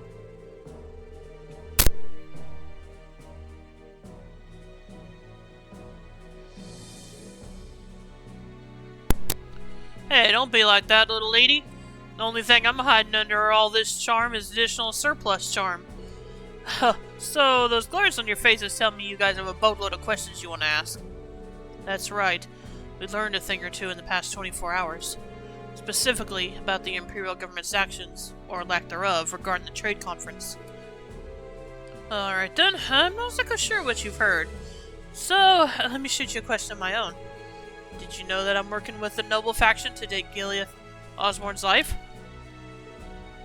What? Oh? Consider the source, everyone. Don't listen to a word he says. I ain't falling for this one again, pal. For the last one, shame on you. Dang, don't ruin a guy's fun like that. 2 out of 6 ain't bad, but I was hoping to string half of you all along at least. I suppose we can just chalk that one up as a crude attempt at humor, then. Listen, Lecter, because I need to make something clear. I don't care what your position or goal is. From where I'm standing, you're the type of person who knows how to take responsibility and get the job done. Owing to that, the most logical thing to do would be to cooperate with us, at least as far as security is concerned. Am I wrong? So that's your play.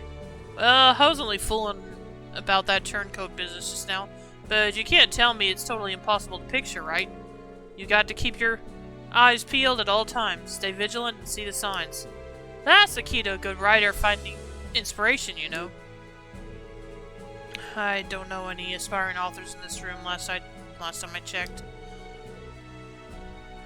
I've seen Broken Raffle shoot straighter than this guy. Sorry, that's all the advice I can give you at the moment. You should keep an open mind about how things might play out. Expect the unexpected and all that jazz. That's real helpful. Thanks. Even now I can't get a read on what he's thinking.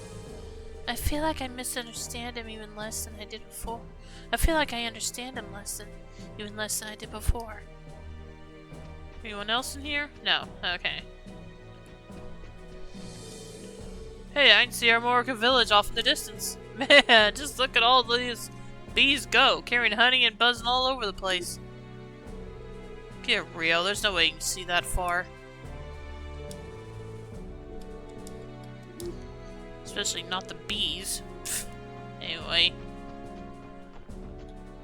Alright, now I guess I gotta go check on the other side.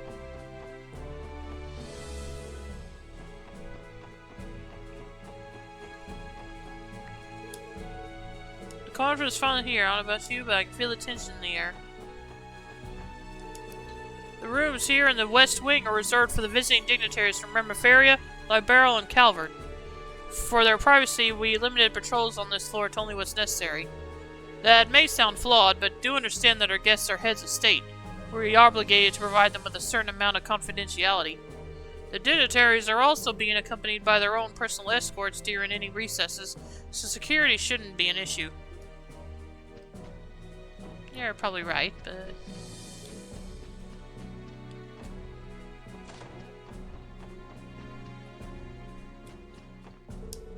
This is the room reserved for Prince Albert of Remiferia. From what I understand, the Grand Prince has an extensive knowledge of music. As it happens, I'm currently preparing Speaker McDowell's private record collection for him to enjoy. Sweep, sweep, sweep. Phew, I'm dusting up a storm today. There's not a speck out of place on this potted plant now that I'm done with it. Time to double check for any spots I missed. I think dusting the plant is a bit much, but okay.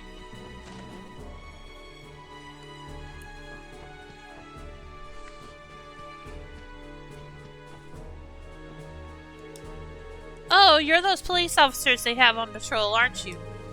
That's us. Sorry if we're interrupting. Scree! And you're Princess Claudia's little friend. Sieg, was it? Ah, this must be the Gerfalcon Kia told me about. What's the little guy saying? Could you translate for us, Tio? He said, "Hello again, SSS, and nice to meet you, Tio." So he remembers us after all. Clever bird. I always remember the faces of Princess Claudia's friends. Well, I'm honored to hear you say that, Sieg. Oh, are you all familiar with Mr. Sieg? Isn't he just the cutest, smartest little bird you've ever seen?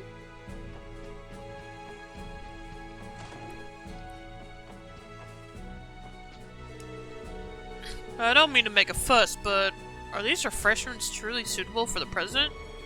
I understand your concern, but the kitchen staff did their very best with them. I'm sure they'll be fine. Besides, they're patriotic in a way, don't you think? I suppose so, but surely there were better alternatives. Is there some kind of issue with the snacks they prepared? Those sweet buns have Mishi's face on them. I would recognize them anywhere. They're Mishi buns. I fail to see the problem here. Any other food stuff would be objectively inferior. Maybe to you, Tio? Calm down, Tio. If nothing else, look at the president something to remember Crossbell by. Oh, great. Now that you brought up the issue, I can't stop worrying about it. But it's too late now. We don't have time to prepare something else. Every one of those sweet buns has Mishy's face stenciled on them. I can't help but think them a rather tacky choice to serve at so formal an event.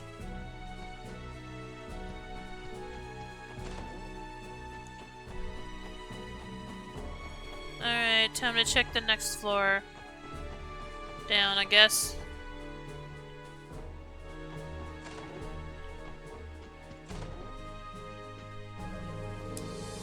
Today's trade conference is of great interest to those of us from Remiferia. I hope it leads to further economic development back home. You're the Special Support Section, correct? I heard you assisted His Lordship Prince Albert yesterday. But not at all. If anything, he was the one who helped us. That's right. His Lordship's medical knowledge was tremendously useful. Huh, is that so? To his credit, the Grand Prince is an excellent doctor in his own right. Details aside, I say that with confidence that His Lordship was both extremely pleased and impressed with all of you. I'm glad to have the opportunity to meet the men and women he spoke so highly of. Our pleasure, my man. We appreciate your kind words.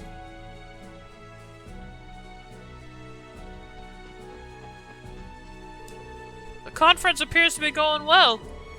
Better than a typical Republican Parliament session, anyway. The president has to be relieved he's not dealing with the opposing party today.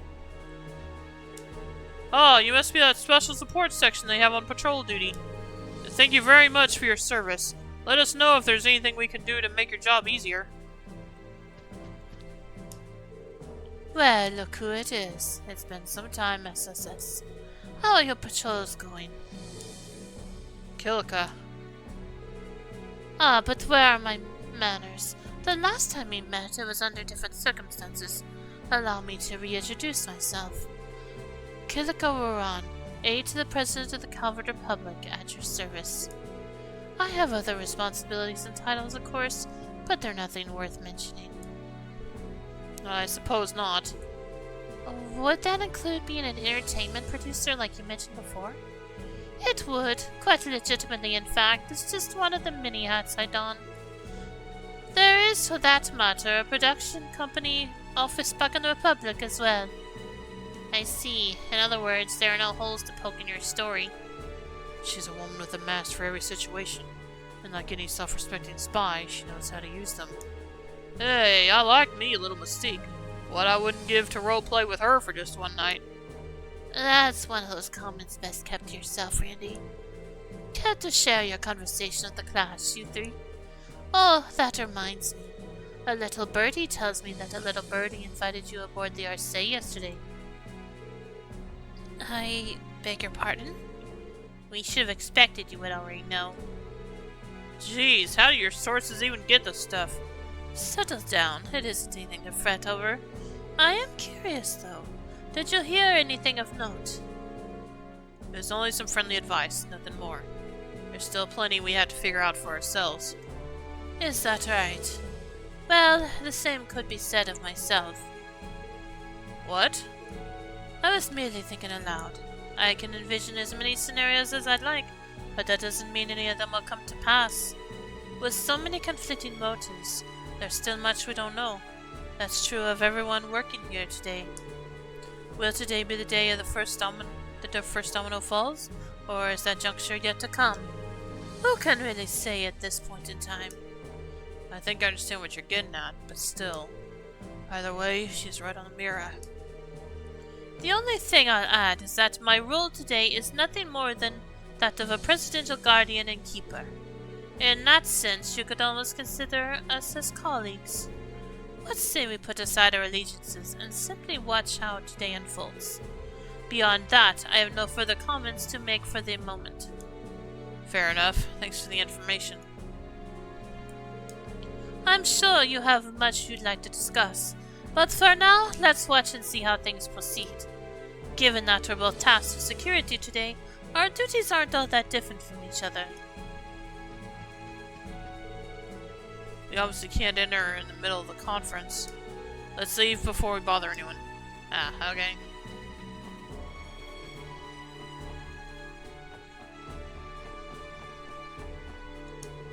The first half of the conference is scheduled to conclude at 3 p.m. Of course, that could change slightly depending on how things go inside. The conference is finally underway. If terrorists really do attack, we can only guess what they'd be after. Regardless, we all have our assignments in the security command room, and you can be sure we're going to do them. The conference is currently in session. If you'd like to observe, you can do so from the gallery on the next floor.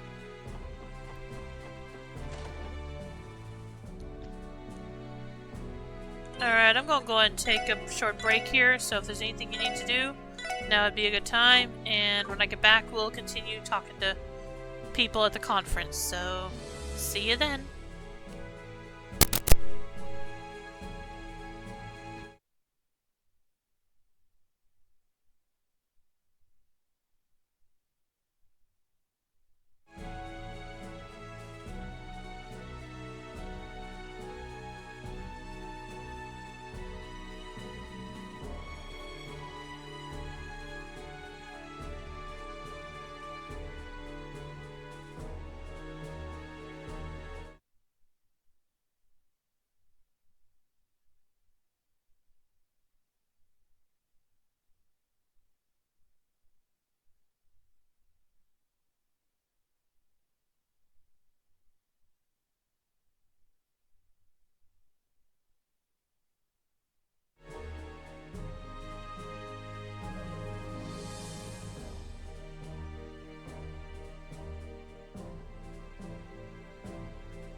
Alright, I'm back.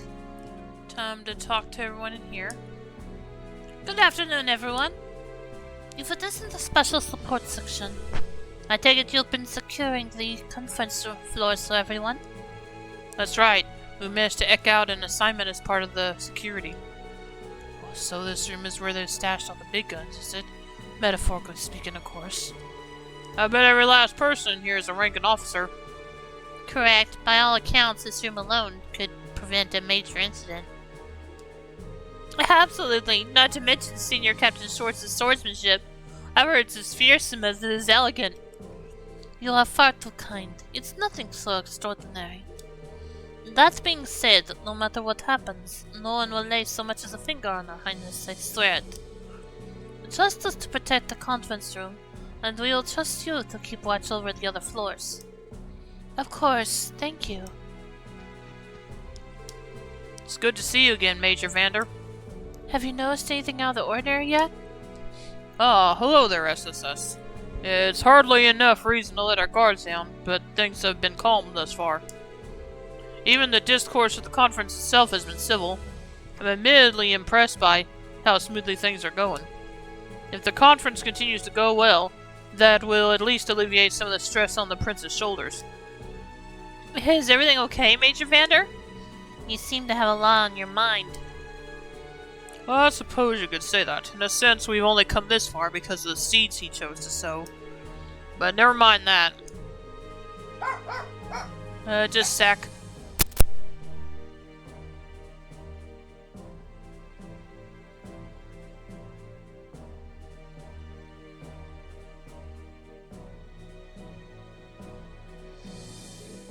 I'll be right back.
Okay, sorry about that. We just both heard a loud noise and I was checking to make sure it wasn't thunder, but it wasn't, so we're good.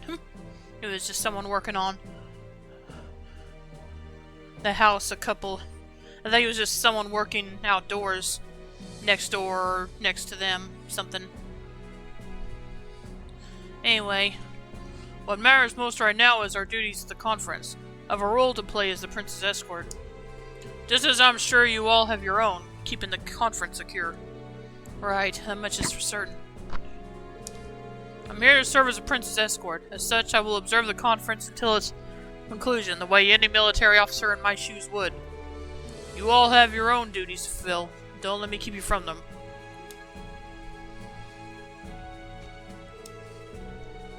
Trust us to protect the conference room, and we will trust you to keep watch over the other floors.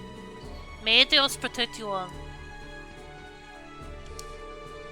Any loud noises you make in this room will carry over next door and disrupt the conference. As such, we ask that you remain as quiet as possible while you're here. Oh, you must be the special support section. Thank you for your service today. As you can see, there's nothing out of the ordinary to report here. If you have no particular business, I would ask that you not loiter in this room any longer than needed. Sure thing. Rather blunt, isn't he? Like a pistol whip to the face. Alright, haven't voiced her in a long time. Let's see if I can do this. I've been in a wreck all day. But I can't let this opportunity go to waste. Especially after all Prince Oliver's done for the Academy. Most importantly, I'm here as a representative of Thor's. I've got to pull myself together and chip in. What's a girl in a school uniform doing here? I did hear that a student was going to be accompanying the Imperial government to the conference. Supposedly, they're hoping to gain some real-world experience, being one of the best and brightest of their academy. This must be her. Damn, and here I was thinking someone just couldn't find a babysitter. Somehow I get the feeling she and I would have a lot to talk about. She has to have skipped a grade or two, right? Well, you never know. A girl just might be around the same age as you and Lloyd. She seems like she's got a good head on her shoulders, so I guess she could be older than she looks. It would be nice to get to know her, but we're a bit pressed for time today. Let's see, I still have to put together the conference minutes and review the draft was sent into the Imperial Times. Oh, and I need to respond to Radio Chista's media request too. Alright. We talked to everyone there.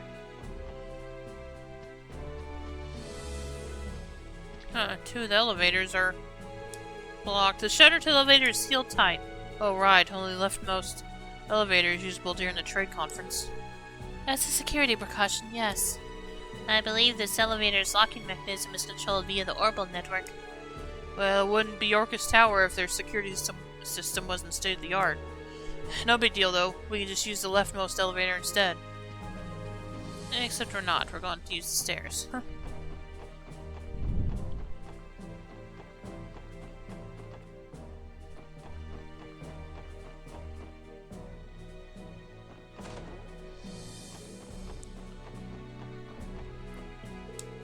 I saw Vice Commissioner Pierre muttering to himself earlier. I hope he's alright. I'm a little worried about him, to be honest.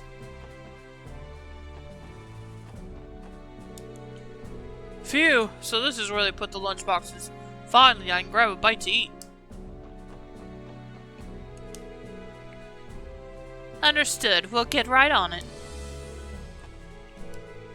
Listen up. There's a press conference scheduled during the intermission. Make sure everything is in order on the double. I can't believe that woman would... No, I'm sure of it this time. Well, who's he mumbling about? Excuse us, Commissioner Pierre? What? The special support section? Oh, joy. Well, can I help you? If I may ask, Vice Commissioner, what are you doing here? Tio, you can't just... Oh, nothing. Nothing except my job as director of the security command room. Huh? Since when? Come to think of it, I do recall seeing your name sprinkled around in some of our materials. Ah, I see. I never read those. Hence my confusion. You what? Here we go. We probably should have mentioned this to all of you sooner. Oops. One question. If you're head of security, why are you in here instead of the command room? Taking a little break? Please, Dudley has full authority while we're all here on site. With my permission, of course. So you see, there's no reason for me to be in the command room. Too many leaders spoil the group, as it were. Think of it however you like. As your superior, I know what is best for the operation. Now then, you six just focus on not getting in Dudley's way. Yes, sir. By the way, Vice Commissioner, could I ask what woman you were referring to just now? I'm curious too. Is it someone we should be wary about? Why would my wife be... I mean, mind your own business. It's got nothing to do with you. Now, get back to work. Go on. Yes, sir. Understood. Oh, that was about his old lady? Perhaps the tight leash she has on him is beginning to chafe. Whatever the case, I think he'd appreciate us keeping quiet about this. Alright.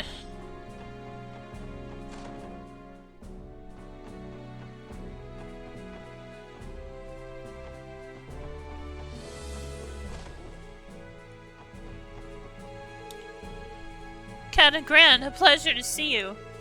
Hey, Grant, working hard? Good day, Good day, Sergeant Major Seeker. You as well, Sergeant Orlando. Though I suppose neither one of you is technically part of the CGF at the moment.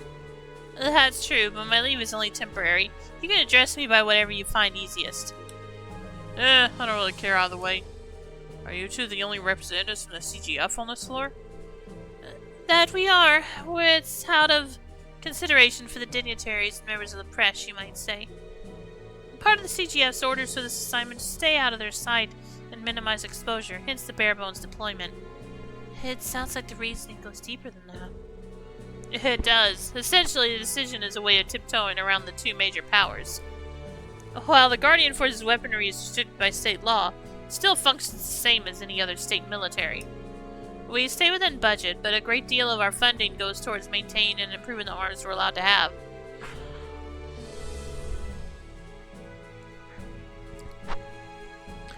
Those expenditures would be an easy point of contention if they were out in the open during the conference. Not a side down of mind, in other words. Diplomacy can be one fickle mistress. All true, but try not to think about it too much. In the end, the both of us are only here for appearance's sake.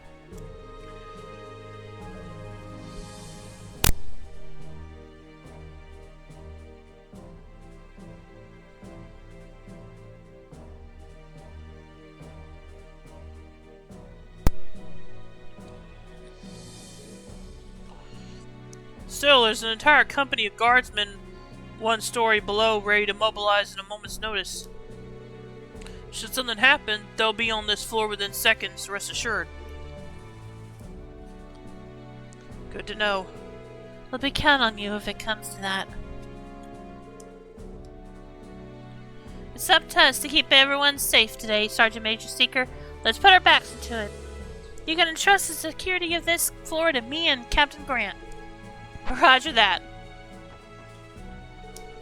Not that I'm complaining, this room is a bit over the top for just two people. I guess it just goes to show, when it comes to extravagance, Orchis Tower truly is in a league of its own.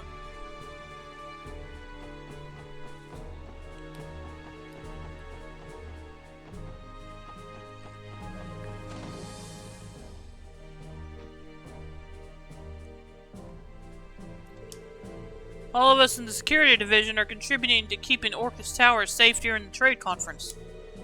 Our members are practical combat specialists who train constantly for emergency situations.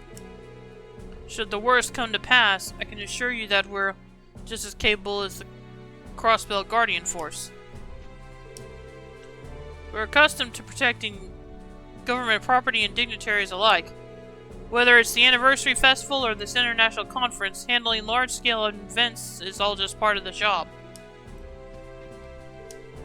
Watching the building through this monitor, you can tell everybody on security detail is on high alert. Extra high alert. Things would be a lot simpler if our fears about these terrorists turned out to be unfounded, wouldn't they? The infrastructure we set up in here allows us to consolidate and parse every bit of security data that flows in, just like that. Plus, while the terminals here are limited, we're still able to access the database at CPD headquarters. Should the need arise, we'll have detailed info on any suspicious characters available at our fingertips. There you all are. Have you noticed anything amiss? No, not yet. That monitor over there gives you security overview of the entire tower at once, right? Correct. We have access to every critical area of the building in real time. That includes the conference room, of course. Thankfully, this tower is equipped with the most advanced security system on the continent.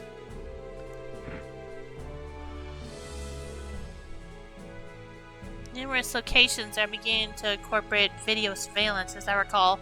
from the IBC to Orbital stores. I've never seen such a large quantity of them in one place, however. How many are there? How many there are is only half of it. The fact this technology even exists is amazing on its own. I wouldn't be surprised to see them used to survey areas outside the city someday. The CGS days may be numbered, Noel. I don't think it'll ever be that simple. How widespread they become is going to depend on the public's approval. Digressions aside, there are more than welcome convenience for this assignment. Without any leads on the terrorist plans, all we can do is nip things in the bud the moment they strike, whether right before or just after. That's why we have to keep our eyes sharp. We can't afford to overlook even the tiniest detail. If you come across anything suspicious, be sure to report it at once. Understood. We've been keeping in contact with the surrounding posts. Nothing out of the ordinary has been reported as of yet. You six should continue patrolling your assigned floors. I'll leave it to you. We still haven't caught wind of any terrorist activity. But it's too optimistic to hope they called off their plans in the face of our flawed security. Would that we could be so lucky.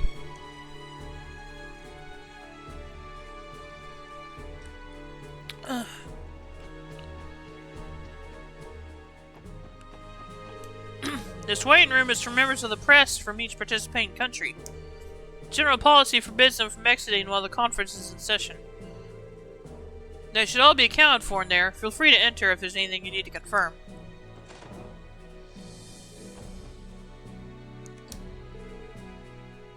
Good to see you, SSS. Hey, if it ain't Lloyd and Company! Feels like we've been waiting forever for this trade conference to kick off, doesn't it? It's the main event of all main events. Crossbell's leadership and representatives from 4 nearby countries in a bonanza of international discourse. And of course, a big to-do like this demands a primetime venue. Orcus Tower, the continent's first true skyscraper. Can you feel it? The nerves in the air? I'm so tense that my heart's about to jump out of my chest. I definitely see the tension, but honestly, you don't look the least bit nervous to me. I suspect the nerves are coming less from her and more from her future prospective victims/interviewees. Ah, Tio, you're back! And you brought that trademark snark along with you, too. I'll admit I'm not so much anxious as I am giddy, but enough about that. There's someone I want to introduce you to. Meet Noticia. Noticia? This is the special support section. Subtle name. Nice to meet you. I've seen you all in the papers before. You look like an even finer team in person. I'm Noticia, a reporter from the Liberal News. Thanks for keeping us all safe for the day. Happy to be of service. I've heard of the Liberal News Service. It's the largest publication in the kingdom. That's right. They've also been getting a lot of attention in the journalism world for another reason. 2 of their own reporters are awarded the Pulitzer Prize last year. The Pulitzer? Isn't that the prize that Nielsen person won a few years back? It's given to the continent's most outstanding journalist every year, if I remember right. That's the one. Anyway, the latest recipients are a duo by the name of Niall Burns and Dorothy Hyatt. Ah! Good for them. Congratulations to them. Niall's our ace reporter, and Dorothy's a brilliant camera woman. So the kingdom took home the crown last year, huh? 2 guesses as to what the prize-winning story was. Could it have been something about the strange phenomenon that happened in Liberal around that time? Right again. Though, technically, everything that they covered leading up to the incident factored into the decision, too. I see. They sound very impressive. Yeah, I guess so, but that doesn't mean we'll just lie down and let them outshine us. It's every reporter's dream to win the Pulitzer Prize at least once in their career. And if you want to win the next one, then you'd better get the best scoop you can each and every day. Especially this one. You got that, Raines? We can't let any of those news hounds get the jump on us.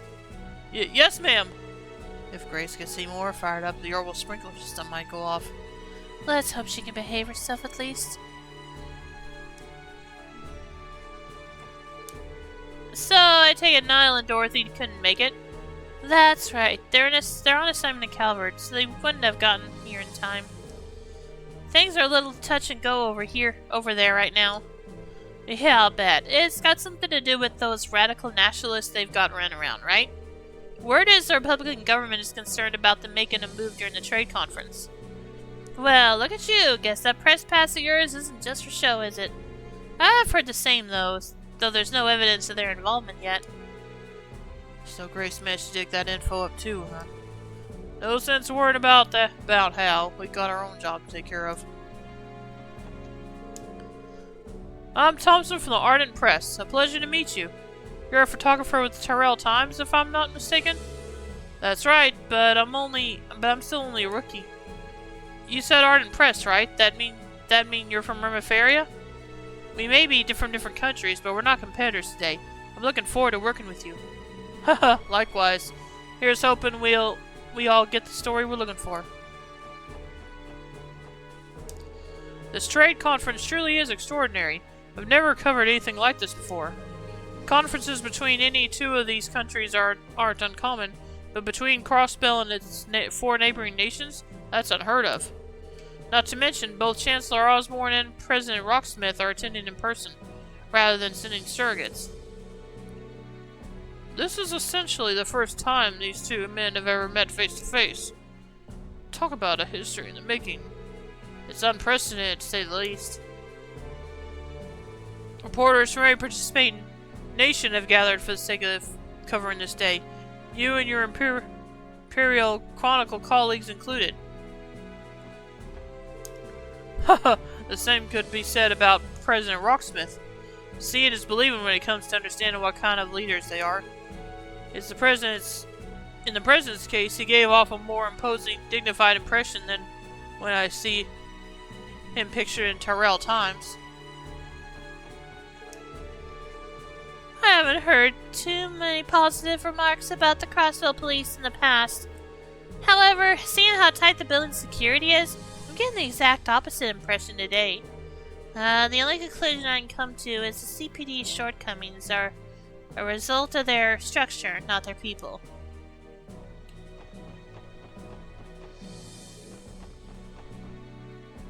Yoshi, これで一通り回ったか。今のところは特に問題なさそうですね。ああ、この調子でもう一度見て回るとしようぜ。そうね。会議の方はどうなっているのかしら。そうだな。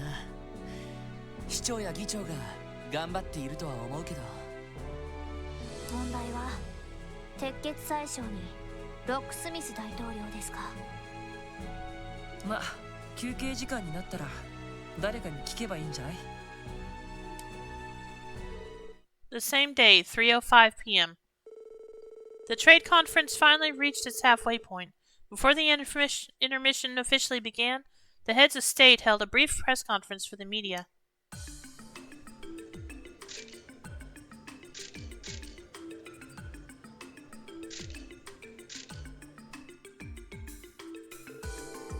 Meanwhile, Lloyd and the others took the opportunity to speak with Mr. Grimwood, who started his break ahead of the others.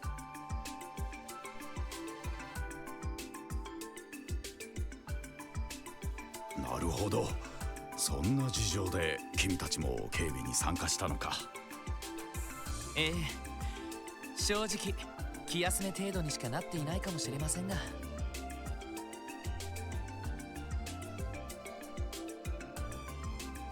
いやいや、市長暗殺未遂事件で大金星を挙げた君たちだ。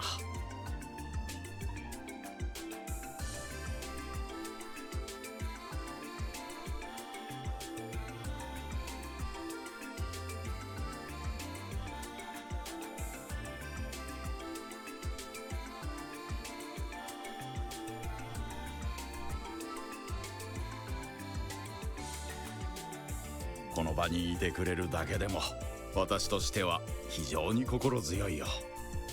そう言っていただけると。ありがたいっすね。それで先生、会議の方はどうなんですか？さほど荒れた雰囲気は感じられませんでしたが。ああ、今のところは順調だよ。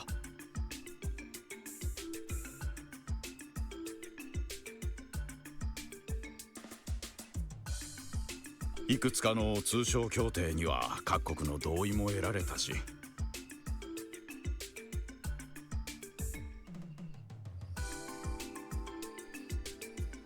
ディーター市長の呼びかけも無駄にならなかったようだね。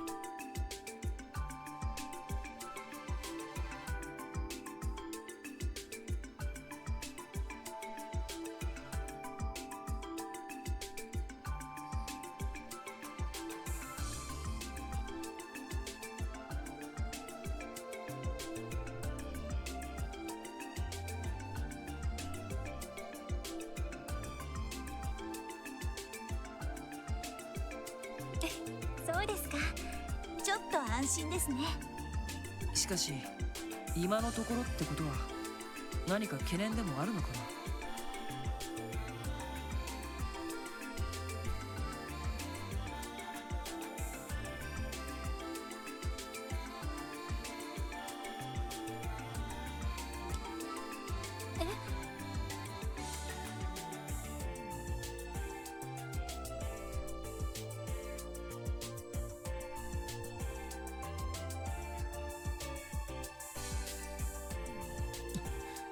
そうなんですか。オブザーバーである私の口から言うのもなんだが、前半は貿易や金融などの経済的な議案がほとんどだったんだ。しかし会議の後半は各国首脳から定義される議案、しかもどうやらクロスベルの安全保障に関する話が出るらしい。それは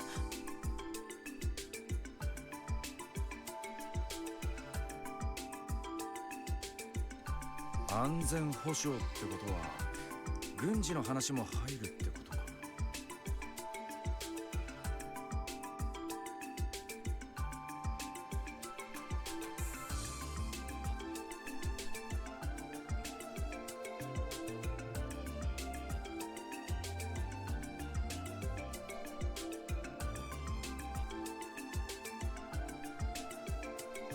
でも2年前に締結された不戦条約もありますよね。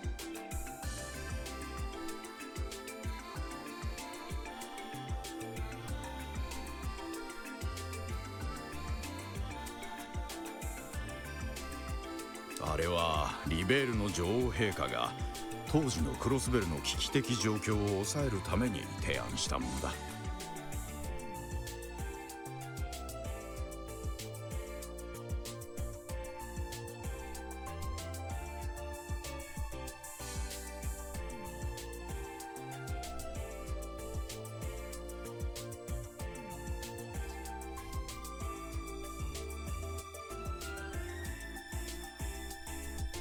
レミフェリアは関わっていないし、何よりクロスベルそのものが不戦条約には関わっていない。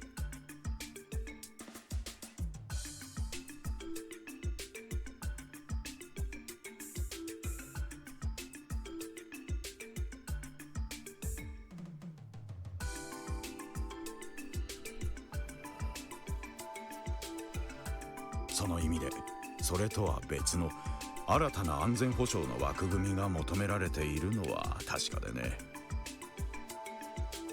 確かにそれは祖父も懸念していました。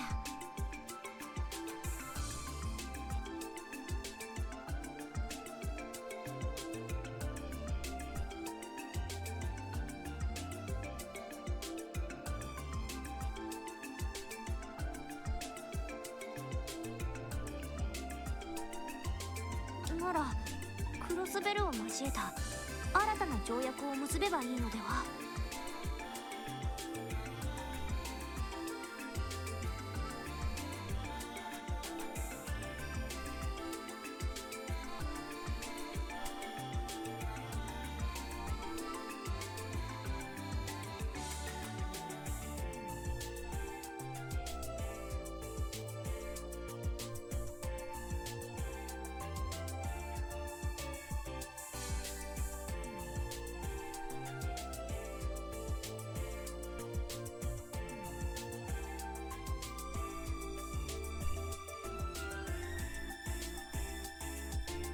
ですよ。不戦条約と同じ国家間の争いを武力で解決するのを禁止するような枠組みを。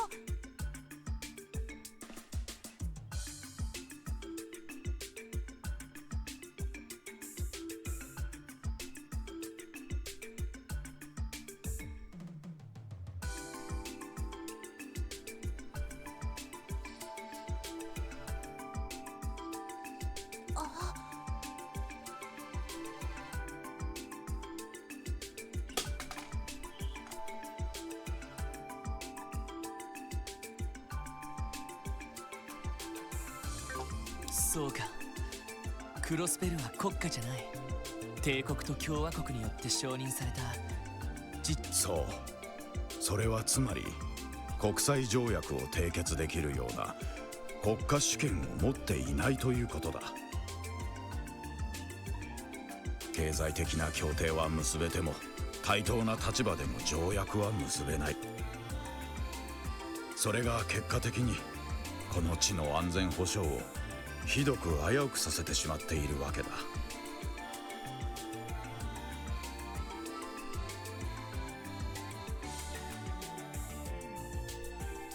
ややこしいが、なんとなく分かってきたぜ。すみません、ちょっといいですか。クロスベル以外にも自治州というのがあります。レマン自治州、オレド自治州、ノーザンブリア自治州。それらの自治州も同じように国際条約は結べないのですか？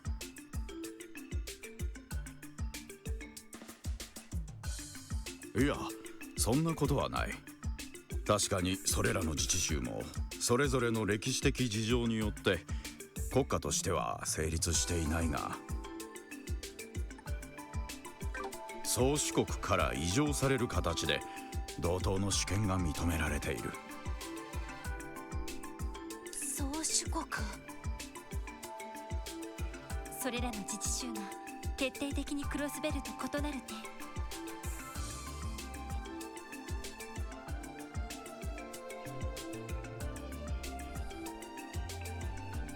それは成立を承認したのがアルテリア報国ということなの。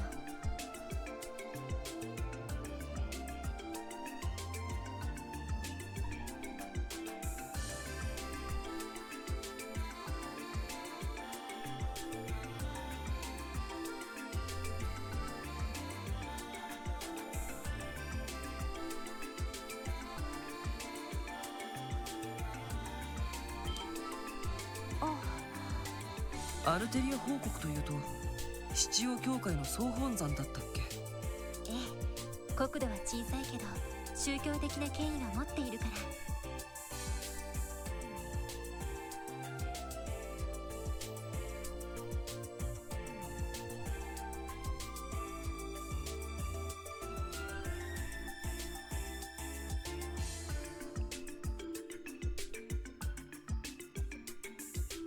自治州や自由都市の多くはあそこに頼って成立しているの。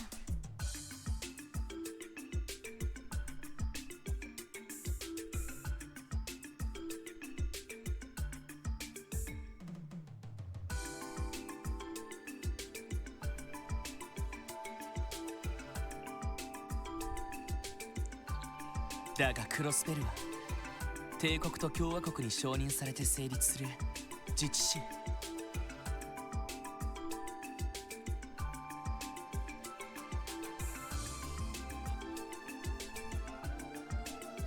いわば宗主国を2つも持っている形になっているんだ。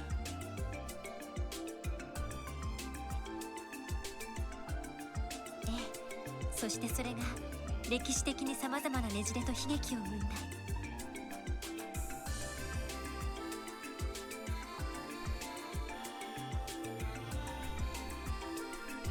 クロスベルに少しでも主権が認められればもう少し状況は変わるのでしょうけど、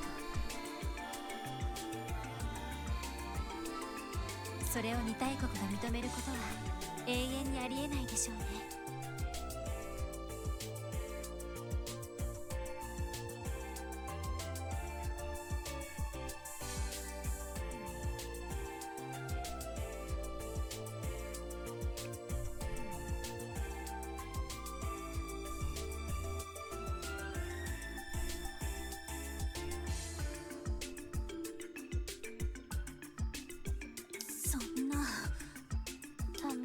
出てしまいますね。話を戻すが、どうやら宰相と大統領はそれぞれ安全保障に関する提案があるらしい。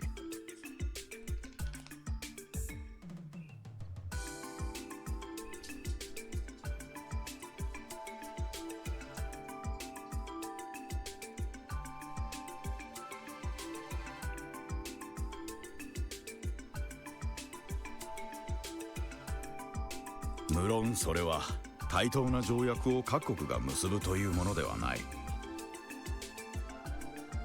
今頃議長や市長たちは警戒を強めているところだろうね。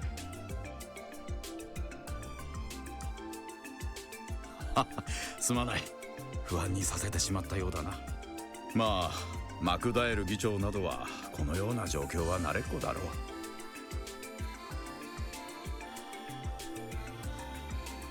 う。それにリーダー市長の方は何やら策があるようでね。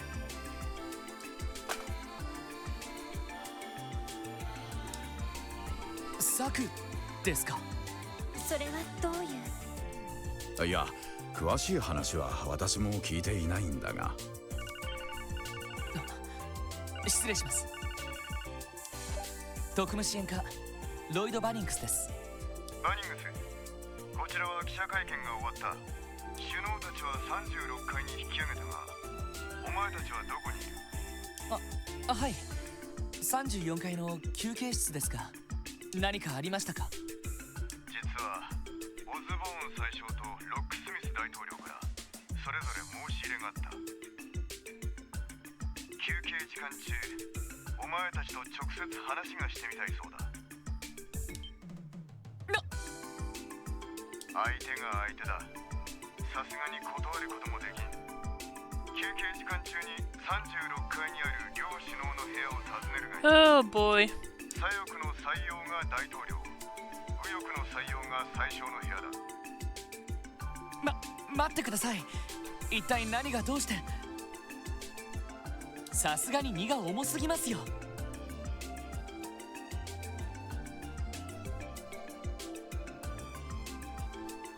甘えるな、バニングス。両者の思惑を伺えるまたとない機会だろうわかりました。すぐに両首脳のところに向かいます。いざという時はエリー城に頼れ。ビップ相手は慣れているはずだ。話が終わったら報告に来い。了解です。ロイド、今のは？おいおい、不穏なことを言ってやがらなかったか？ああ。Lloyd explained to the others that both Chancellor Osborne and President Rocksmith had requested a private audience with them. どうやら冗談ではなさそうですね。いやはや、驚いたな。どうやら思っていた以上に特務支援課の名前は知れ渡っているようだ。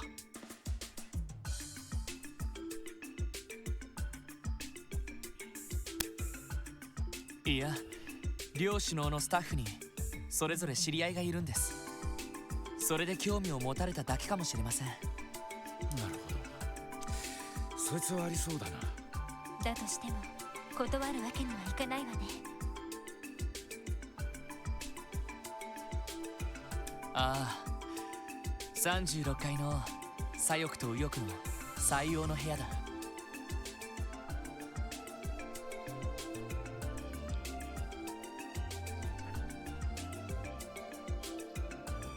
早速訪ねてみよう。了解です。イエスさん。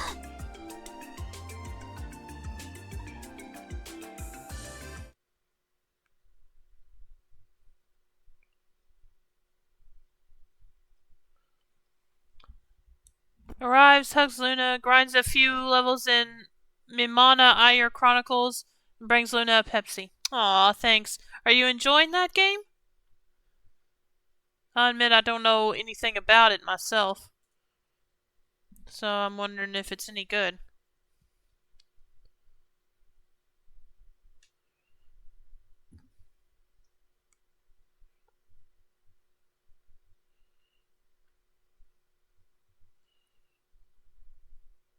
It feels generic? Oh, okay. So nothing real outstanding about it then.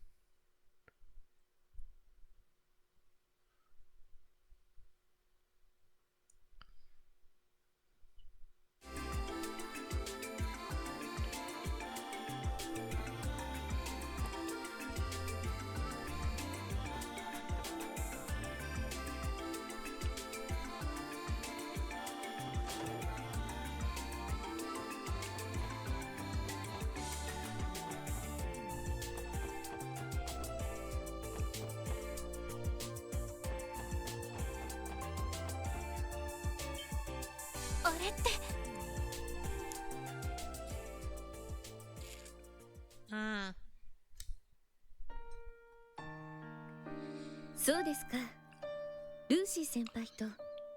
I saw a video on the worst JRPGs, and so far it's not one of the worst. It's definitely bland. Ah, okay. Probably just a middle of the road one. Then. Not really good or bad. ああ、この前レミフェリアに出張した時にばったりとな。なんとか逃げようとしたんだが、ふんづかまっちまったよ。何発殴られたと思う？一発も。代わりにしがみつかれて泣かれてしまったんじゃないですか？ね。ルーシー先輩の気持ちはわかりますから。多分先輩が普段どれだけ危険なことをしているのか気づいたんじゃないかと思います。女ってのはたまに恐ろしく鋭くなるからな。やりにくくて仕方ねえぜ。自業自得ですね。懐かしいな。レオ先輩とも会っていませんし、いずれ同窓会とかしたいですよね。先輩、ダメですよ。そこは「おお、見知らぬあたりでパーッと豪勢にやるか」とか言ってくれないと。一本取られたな。約束はできんが、ま、努力はしてみるさ。期待しないで待っててくれ。わかりました。楽しみに待っています。それでは私はこれで。ああ、ジークのやつにもよろしく言っといてくれ。や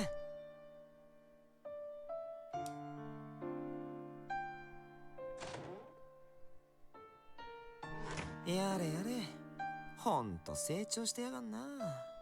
さすがは次期女王陛下。あんたらもそう思わないか？気づかれてたか。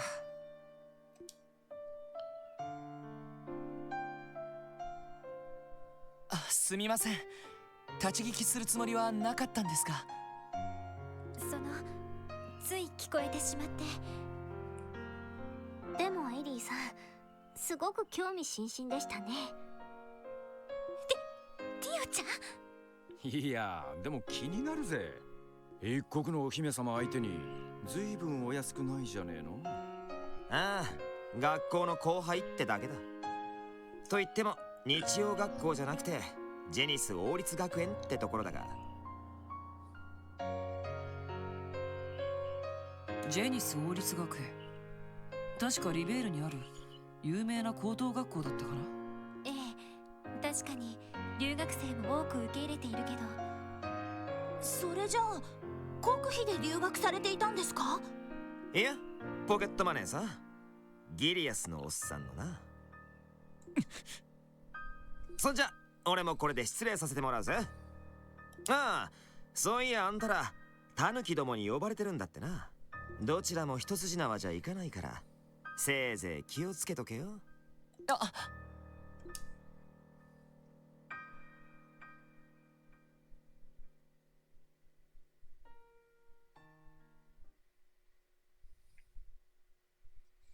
相変わらず怪しさてんこ盛りな人ですね。リベールの次期女王の先輩にあたる情報将校か。ますます興味深いね。いずれにしても彼が鉄血宰相の配下として動いているのは確かだ。何を狙っているのか見極める必要がありそうだな。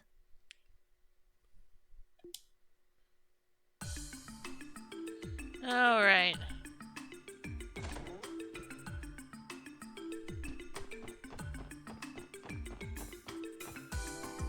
お待ちしていました。クロスベル警察特務支援課の方々ですね。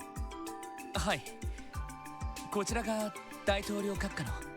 ええ、あなた方が来たら通すように言われています。どうぞ中にお入りください。それでは。失礼します。大陸最大の国家の一つカルバードの首脳ですか。さすがにちょいとばかり緊張してきたぜ。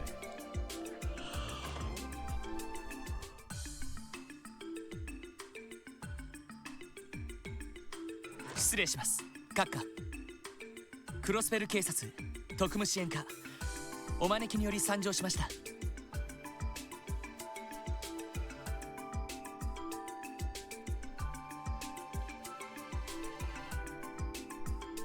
おお、よく来てくれたな。遠慮はいらんよ。さあ座ってくれたまえ。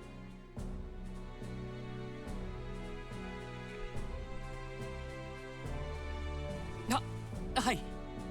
それではお言葉に甘えて。 Alright, I'll be right back and then we'll continue this cutscene. いきなり驚いただろう。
Okay, I'm back.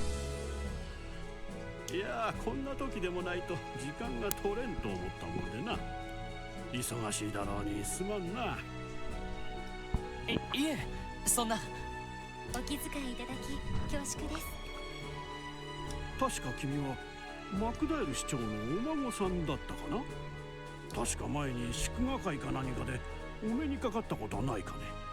はい、祖父の付き添いで共和国を訪ねた折にお目にかかっています。一昨年のことになりますね。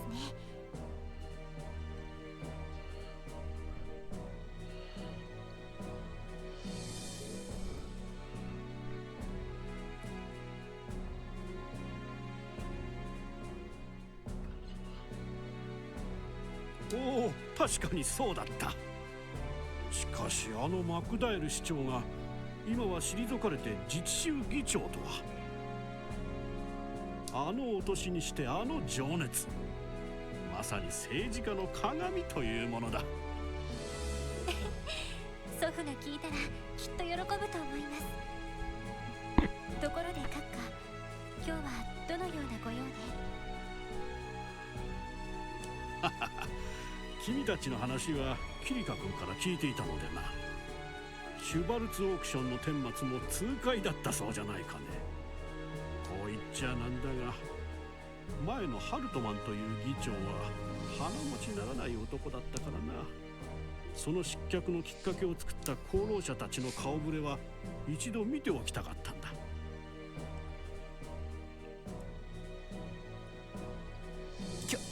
恐縮です。どっちかというと勝手に自滅しただけみたいっすけど。そうですね。あんな教団と関わっていた時点で。そうそう、それとその教団だ。 DG 教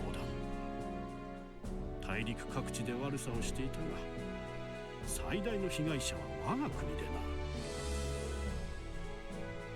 連中にとどめを刺してくれたことも改めて礼を言いたかったのだよ。いえ、当然のことをしただけですから。それに自分たちの貢献などほんの些細なもので。謙遜はやめたまえ。何でも警備隊すら操られていた危機的状況だったそうじゃないか。そんな中、一人の少女を守って邪悪な教団に立ち向かった。いやはや、なかなかできることじゃない。いや、本当に恐縮です。過分なお言葉、痛み入ります。実際あの事件が下手に転んだら大変なことになっていただろう。 IBC も邪悪な教団に占拠され、国際貿易と金融がストップする。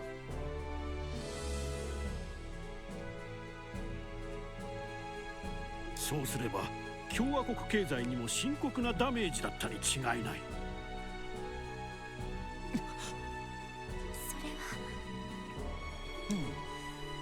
そうなると君たちには勲章でも送らないと格好がつかんかもしれんな。よし、帰ったらすぐにでも豪勢なのを手配させてもらおう。いや、ちょっとお待ちください。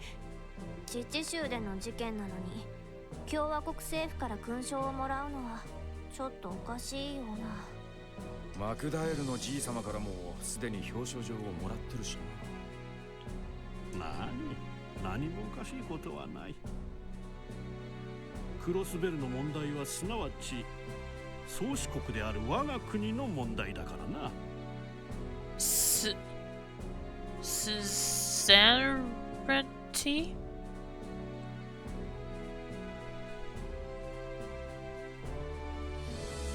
Hang on a minute.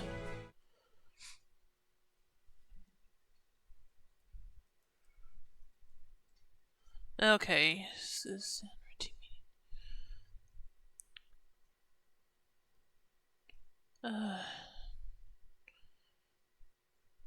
The right of a country to partly control another. Ah, okay. Well, I learned something today.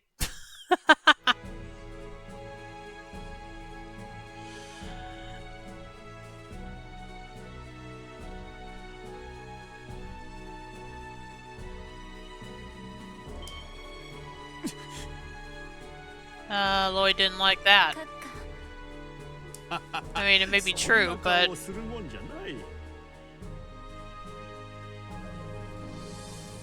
鉄血宰相にも呼ばれておるのだろう。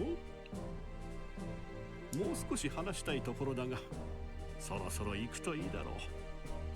ああ、勲章は必ず手配するから楽しみに待っててくれたまえよ。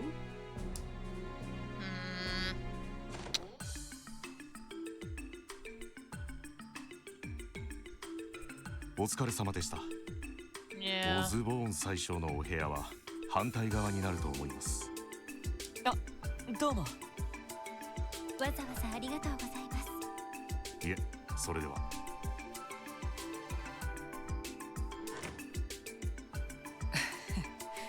人当たりはいいけど、さすが大国のトップだね。とんでもない大狸じゃないか。ワジ君、めったなこと言わないの。でも結構露骨でしたよね。私たちを威圧するのが目的ではなさそうですが、多分体裁を整えるのが目的だったんだと思うわ。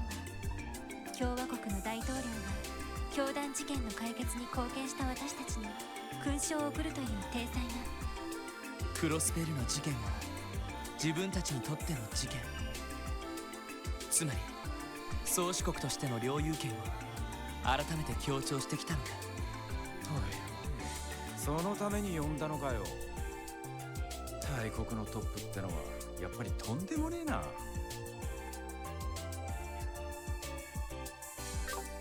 まあ、自治州議会の議員とは明らかに格が違いそうだね。最初の方はどんな話があるんでしょ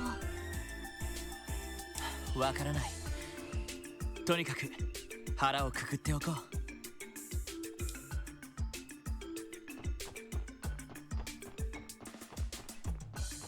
I'm gonna go ahead and head on over there, but I think...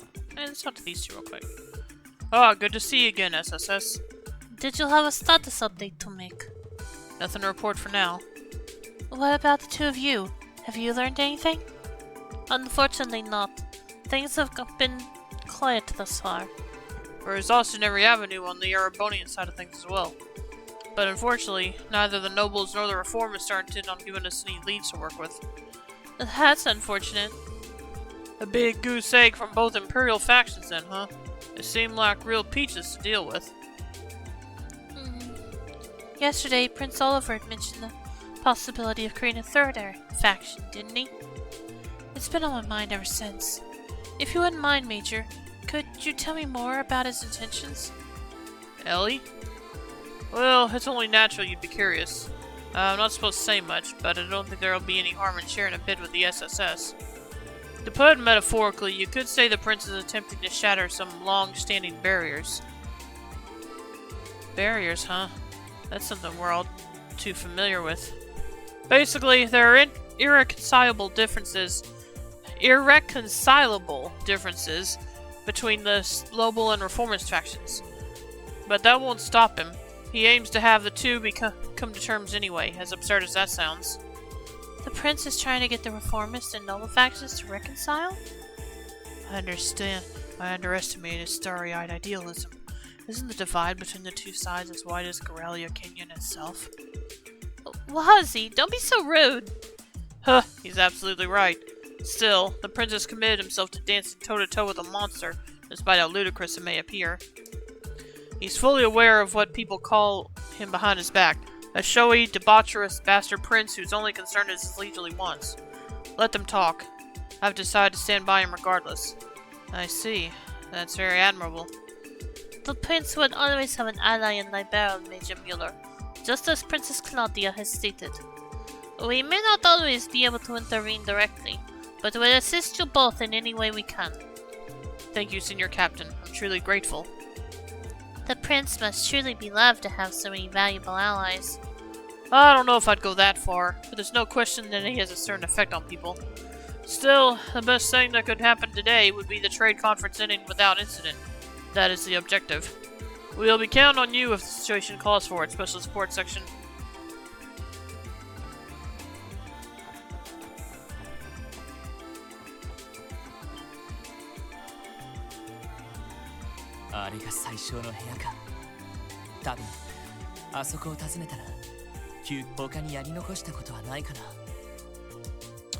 Alright, thanks for the warning. That confirms what I was thinking. So I'm going to go ahead and end the stream here for tonight. Hope you enjoyed it. As always, you can follow my YouTube channel. Link below to see my past streams. And I'll be back tomorrow to continue to play more Trails to Azure. And we'll see what happens at the trade conference then. So thanks for tuning in, everyone. I hope you all enjoyed it. And if you stick around, I'll be dropping a raid. Let's see who we're going to raid tonight. Let's see.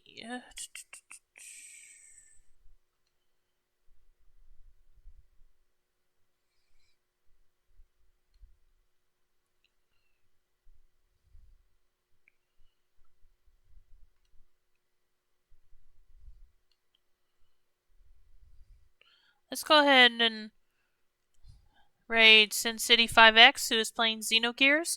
So I hope you'll stick around for that. And I will see you all tomorrow. Have a good night and take care, everyone. Bye.